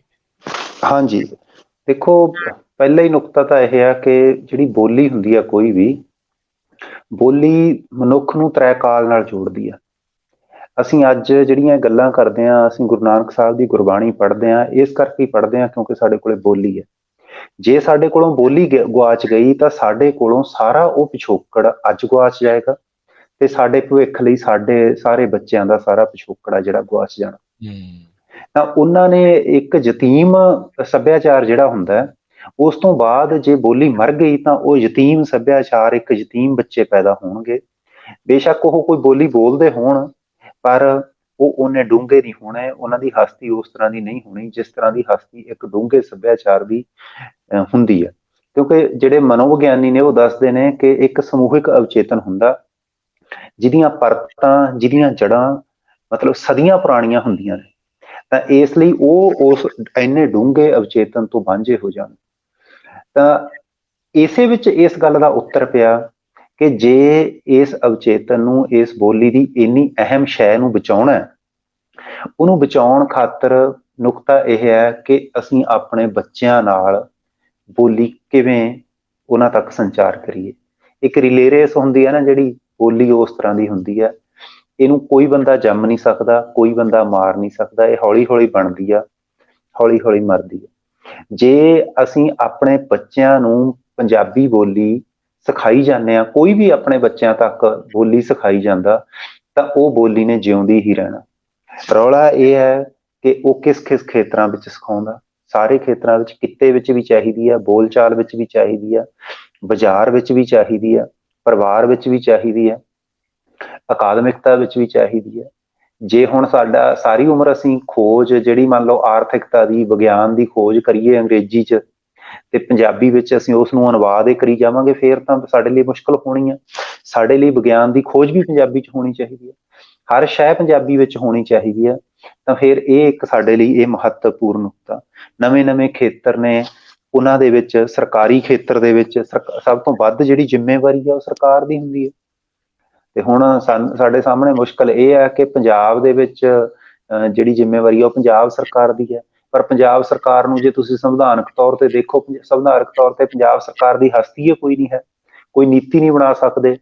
ਜਿਹੜੀ ਬਣਾ ਸਕਦੇ ਨੇ ਉਹ ਬਣਾਉਂਦੇ ਨਹੀਂ, ਮਨਸ਼ਾ ਨਹੀਂ ਹੈ ਇਹਨਾਂ ਦੀ। ਹੁਣ ਵਿੱਦਿਆ ਨੀਤੀ ਇਹਨਾਂ ਦੇ ਭਾਰਤ ਦੀ ਲਾਗੂ ਹੋਣੀ ਆ, ਭਾਸ਼ਾ ਨੀਤੀ ਹੈ ਜਿਹੜੀ ਉਹ ਭਾਰਤ ਦੀ ਲਾਗੂ ਹੋਣੀ ਆ। ਜਿਹੜੇ ਡਿਪਟੀ ਕਮਿਸ਼ਨਰ ਨੇ ਜਾਂ ਜਿਹੜੇ ਹੋਰ ਸਾਰਾ ਸਰਕਾਰੀ ਮਹਿਕਮਾ ਉਹ ਉਧਰੋਂ ਆ ਰਿਹਾ। ਹੁਣ ਮੰਨ ਲਓ ਵੀ ਤੁਸੀਂ, ਮੈਂ ਇਨਕਮ ਟੈਕਸ ਰਿਟਰਨ ਭਰੀ, ਅੰਗਰੇਜ਼ੀ 'ਚ ਭਰੀ ਤੇ ਹਿੰਦੀ 'ਚ ਮੈਨੂੰ ਉਹਦਾ ਅਨੁਵਾਦ ਆ ਗਿਆ ਧੱਕੇ ਨਾਲ। ਤੇ ਵਪਾਰ ਹੈ ਜਿਹੜਾ, ਵਪਾਰ ਹਿੰਦੀ ਦੇ ਦਾਬੇ ਹੇਠਾਂ ਹੈ। ਤਾਂ ਇਸ ਤਰ੍ਹਾਂ ਦੀਆਂ ਜਿਹੜੀਆਂ ਬੜੀਆਂ ਮੁਸ਼ਕਲਾਂ ਨੇ, ਉਹਨਾਂ ਮੁਸ਼ਕਲਾਂ ਦੇ ਨਾਲ ਨਜਿੱਠਣ ਖਾਤਰ ਬਹੁਤ ਸੰਜੀਦਗੀ ਨਾਲ ਤੇ ਬਹੁਤ ਸ਼ਿੱਦਤ ਨਾਲ ਪੰਜਾਬੀ ਬੋਲੀ ਦੇ ਨਾਲ ਜੁੜਨ ਦੀ ਲੋੜ ਹੈ। ਐਸੀ ਗੱਲ ਨਹੀਂ ਹੈ ਵੀ ਅਸੀਂ ਬਹੁਤ ਗੰਭੀਰ ਖਤਰੇ 'ਚ ਹਾਂ, ਪਰ ਖਤਰੇ ਵਿੱਚ ਜ਼ਰੂਰ ਹਾਂ। ਜਿਹੜਾ ਇਸ ਕਿਤਾਬ ਦਾ ਦੂਸਰਾ ਪਾਠ ਹੈ ਨਾ, ਪੰਜਾਬੀ ਨੂੰ ਕਿੰਨਾ ਕੁ ਖਤਰਾ, ਉਹ ਪਾਠ ਪੜ੍ਹਨਾ ਬਹੁਤ ਜ਼ਰੂਰੀ ਹੈ ਤੇ ਬਹੁਤ ਸੌਖਾ ਪਾਠ ਹੈ ਉਹ ਕੋਈ ਗੁੰਝਲਦਾਰ, ਕੋਈ ਦਾਰਸ਼ਨਿਕ ਗੱਲ ਨਹੀਂ ਵੀ ਕਿਸੇ ਬੰਦੇ ਨੂੰ ਸਮਝ ਨਹੀਂ ਆਉਣਾ। ਉਸ ਲਈ ਉਹਨੂੰ ਕੋਈ ਆਮ 5-7 ਪੜ੍ਹਿਆ ਬੰਦਾ ਵੀ ਪੜ੍ਹ ਲਵੇ, ਉਹਦੇ ਵੀ ਸਮਝ ਆ ਜਾਏਗਾ ਉਹ। ਤੇ ਉਹ ਪਾਠ ਪੜ੍ਹਨਾ ਬਹੁਤ ਜ਼ਰੂਰੀ ਆ। ਉਹਦੇ ਵਿੱਚ ਸਾਨੂੰ ਸਾਰੇ ਹੀ ਪੱਖਾਂ ਤੋਂ ਪਤਾ ਲੱਗ ਜਾਣਾ ਕਿ ਕਿਹੜੇ ਖੇਤਰਾਂ ਵਿੱਚ ਔਖੇ ਆ ਅਸੀਂ, ਕਿਹੜੇ ਖੇਤਰਾਂ ਵਿੱਚ ਸੌਖੇ ਆ, ਕਿਹੜੇ ਖੇਤਰਾਂ ਵਿੱਚ ਵੱਧ ਕੰਮ ਕਰਨ ਦੀ ਲੋੜ ਆ। ਤੇ ਇਹ ਬਹੁਤ ਜ਼ਰੂਰੀ ਆ ਜੀ। ਜੀ, ਤੇ ਮੈਂ ਤੁਹਾਡਾ ਦੋਨਾਂ ਦਾ ਹੀ ਬਹੁਤ ਤਹਿ ਦਿਲੋਂ ਸ਼ੁਕਰੀਆ ਅਦਾ ਕਰਦਾ, ਧੰਨਵਾਦ ਕਰਦਾ। ਡਾਕਟਰ ਜੋਗਾ ਸਿੰਘ ਜੀ ਤੁਹਾਡਾ, ਡਾਕਟਰ ਸਿਕੰਦਰ ਸਿੰਘ ਜੀ ਤੁਹਾਡਾ, ਤੁਸੀਂ ਆਪਣੇ ਕੀਮਤੀ ਬਹੁਤ ਧੰਨਵਾਦ ਜੀ। ਔਰ ਸਾਰੇ ਪੰਜਾਬੀ ਜਗਤ ਨੂੰ ਅਗਾਊਂ ਵਧਾਈਆਂ। ਪਰਸੋਂ ਜਿਹੜਾ ਮਾਂ ਬੋਲੀ ਦਿਹਾੜਾ ਆ ਰਿਹਾ ਹੈ, ਔਰ ਸਾਰਿਆਂ ਨੂੰ ਇੱਕ ਮਾਂ ਬੋਲੀ ਨਾਲ ਜੁੜੋ, ਧੂਮਧਾਮ ਨਾਲ ਮਨਾਓ। ਔਰ ਹਰ ਇੱਕ ਬੰਦਾ ਜਿਹੜਾ ਆ ਉਹ ਹਰ ਇੱਕ ਦੀ ਜ਼ਿੰਮੇਵਾਰੀ ਹੈ। ਕੋਈ 4 ਵਿਦਵਾਨਾਂ ਨਾਲੇ ਮਸਲਾ ਲਾਉਣ ਵਾਲਾ ਨਹੀਂ, ਹਰ ਇੱਕ ਪੰਜਾਬੀ ਦੀ ਜ਼ਿੰਮੇਵਾਰੀ ਬਣਦੀ ਹੈ, ਕਿਉਂਕਿ ਉਹ ਹਰ ਇੱਕ ਪੰਜਾਬੀ ਦੇ ਉੱਤੇ ਦਾ ਅਸਰ ਹੋ ਰਿਹਾ ਹੈ ਜਿਹੜਾ ਮਾੜਾ ਹੋ ਰਿਹਾ। ਮਿਹਰਬਾਨੀ, ਬਹੁਤ ਧੰਨਵਾਦ। ਬਹੁਤ ਸ਼ੁਕਰੀਆ, ਬੜੀ ਮਿਹਰਬਾਨੀ ਜੀ। ਵਾਹਿਗੁਰੂ ਜੀ ਖਾਲਸਾ, ਵਾਹਿਗੁਰੂ ਜੀ ਫਤਿਹ। ਸੋ ਸਾਡੇ ਸੁਣਨ ਵਾਲੇ ਤੇ ਦੇਖਣ ਵਾਲਿਆਂ ਨੂੰ ਦੱਸ ਲਈਏ, ਡਾਕਟਰ ਜੋਗਾ ਸਿੰਘ ਜੀ ਦੀ ਕਿਤਾਬ ਦਾ ਨਾਮ ਹੈ ਭਾਖਾ ਦੇ ਮਾਮਲਿਆਂ ਬਾਰੇ ਕੌਮਾਂਤਰੀ ਖੋਜ, ਮਾਤ ਭਾਖਾ ਖੋਲ੍ਹਦੀ ਹੈ ਸਿੱਖਿਆ, ਗਿਆਨ ਅਤੇ ਅੰਗਰੇਜ਼ੀ ਦੇ ਬੂਹੇ। ਡਾਕਟਰ ਸਿਕੰਦਰ ਸਿੰਘ ਜੀ, ਇਹ ਦੱਸ ਦਿਓ ਵੀ ਜੇ ਕਿਸੇ ਨੇ ਇਹ ਕਿਤਾਬ ਲੈਣੀ ਆ ਇਸ ਦੀ ਘੁੰਡ ਚੁਕਾਈ ਤੋਂ ਬਾਅਦ ਦੇ ਵਿੱਚ, ਉਹ ਕਿੱਥੋਂ ਪ੍ਰਾਪਤ ਕਰ ਸਕਦਾ ਹੈ? ਉਹਦਾ ਅਸੀਂ ਜਿਹੜਾ ਸਾਡਾ ਭਾਖਾ ਤੇ ਸੱਭਿਆਚਾਰ ਕੇਂਦਰ ਹੈ, ਉਹਦੇ ਉੱਤੇ ਇੱਕ ਅਸੀਂ ਲਿੰਕ ਪਾਵਾਂਗੇ। ਉਹ ਕਿਤਾਬ ਸਾਨੂੰ ਸਾਡੇ ਨਾਲ ਸੰਪਰਕ ਕਰੇ ਬੰਦਾ ਤੇ ਉਹਨੂੰ ਦੁਨੀਆ ਭਰ ਦੇ ਵਿੱਚ ਕਿਤੇ ਵੀ ਅਸੀਂ ਭੇਜ ਦੇਵਾਂਗੇ। ਦੂਸਰਾ, ਪੰਜਾਬ ਦੇ ਜਿੰਨੇ ਵੀ ਆਮ ਸਾਰੇ ਵਿਕਰੀ ਕੇਂਦਰ ਨੇ, ਪੰਜਾਬੀ ਯੂਨੀਵਰਸਿਟੀ ਪਟਿਆਲਾ ਤੇ ਜਾਂ ਹੋਰ ਜਿਹੜੇ ਆਪਣੇ ਲੁਧਿਆਣੇ ਦਾ, ਅੰਮ੍ਰਿਤਸਰ ਦੇ, ਜਲੰਧਰ ਦੇ ਜਿੰਨੇ ਵੀ ਮਹੱਤਵਪੂਰਨ ਥਾਵਾਂ ਨੇ ਜਿੱਥੇ ਆਮ ਕਿਤਾਬਾਂ ਮਿਲਦੀਆਂ ਨੇ, ਉਹਨਾਂ ਸਾਰੀਆਂ ਥਾਵਾਂ ਤੇ ਇਹ ਕਿਤਾਬ ਉਪਲਬਧ ਹੋਵੇਗੀ, ਮਿਲੇਗੀ ਕਿਤਾਬ। ਤੇ ਜੇ ਹੁਣ ਆਨਲਾਈਨ ਕਿਸੇ ਨੇ ਮੰਗਾਉਣੀ ਚਾਹੁੰਦੇ ਨੇ ਤੇ ਉਹ ਵੀ ਰਣਜੀਤ ਸਿੰਘ ਹੋਰੀ ਸਾਡੇ ਇਸ ਕੰਮ ਦਾ ਇੰਤਜ਼ਾਮ ਕਰ ਰਹੇ ਨੇ ਤੇ ਉਹ ਸਾਰੀ ਦੁਨੀਆ ਦੇ ਵਿੱਚ ਹਰ ਥਾਂ ਤੇ ਕਿਤਾਬਾਂ ਭੇਜਦੇ ਨੇ ਤੇ ਉਹ ਕਿਤਾਬ ਭੇਜੀ ਜਾਵੇਗੀ ਜੀ। ਦੱਖਣ ਏਸ਼ੀਆ ਭਾਖਾ ਤੇ ਸੱਭਿਆਚਾਰ ਕੇਂਦਰ, ਇਹ ਤੁਸੀਂ ਆਨਲਾਈਨ ਜਿਹੜੇ ਸਾਡੇ ਸਰੋਤੇ ਦਰਸ਼ਕ ਨੇ ਦੇਖਣ ਵਾਲੇ ਆ ਉਹ ਸਰਚ ਕਰ ਸਕਦੇ ਆ। ਜੇ ਨਹੀਂ ਤਾਂ ਤੁਸੀਂ ਸਾਡੇ ਆਫਿਸ ਦੇ ਵਿੱਚ ਬਾਅਦ 'ਚ ਕਾਲ ਕਰ ਲਿਓ, ਤੁਹਾਨੂੰ ਅਸੀਂ ਰਣਜੀਤ ਸਿੰਘ ਹੁਣਾਂ ਦੇ ਨਾਲ ਕੰਟੈਕਟ ਦੇ ਵਿੱਚ ਲੈ ਆਵਾਂਗੇ, ਜਿਨ੍ਹਾਂ ਨੇ ਵੀ ਇਹ ਕਿਤਾਬ ਖਰੀਦਣੀ ਹੋਵੇ। ਬਹੁਤ ਸ਼ੁਕਰੀਆ, ਬੜੀ ਮਿਹਰਬਾਨੀ ਜੀ, ਤੇ ਫਤਿਹ ਪ੍ਰਵਾਨ ਕਰਿਓ ਜੀ। ਵਾਹਿਗੁਰੂ ਜੀ ਕਾ ਖਾਲਸਾ, ਵਾਹਿਗੁਰੂ ਜੀ ਕਾ ਖਾਲਸਾ, ਵਾਹਿਗੁਰੂ ਜੀ ਕੀ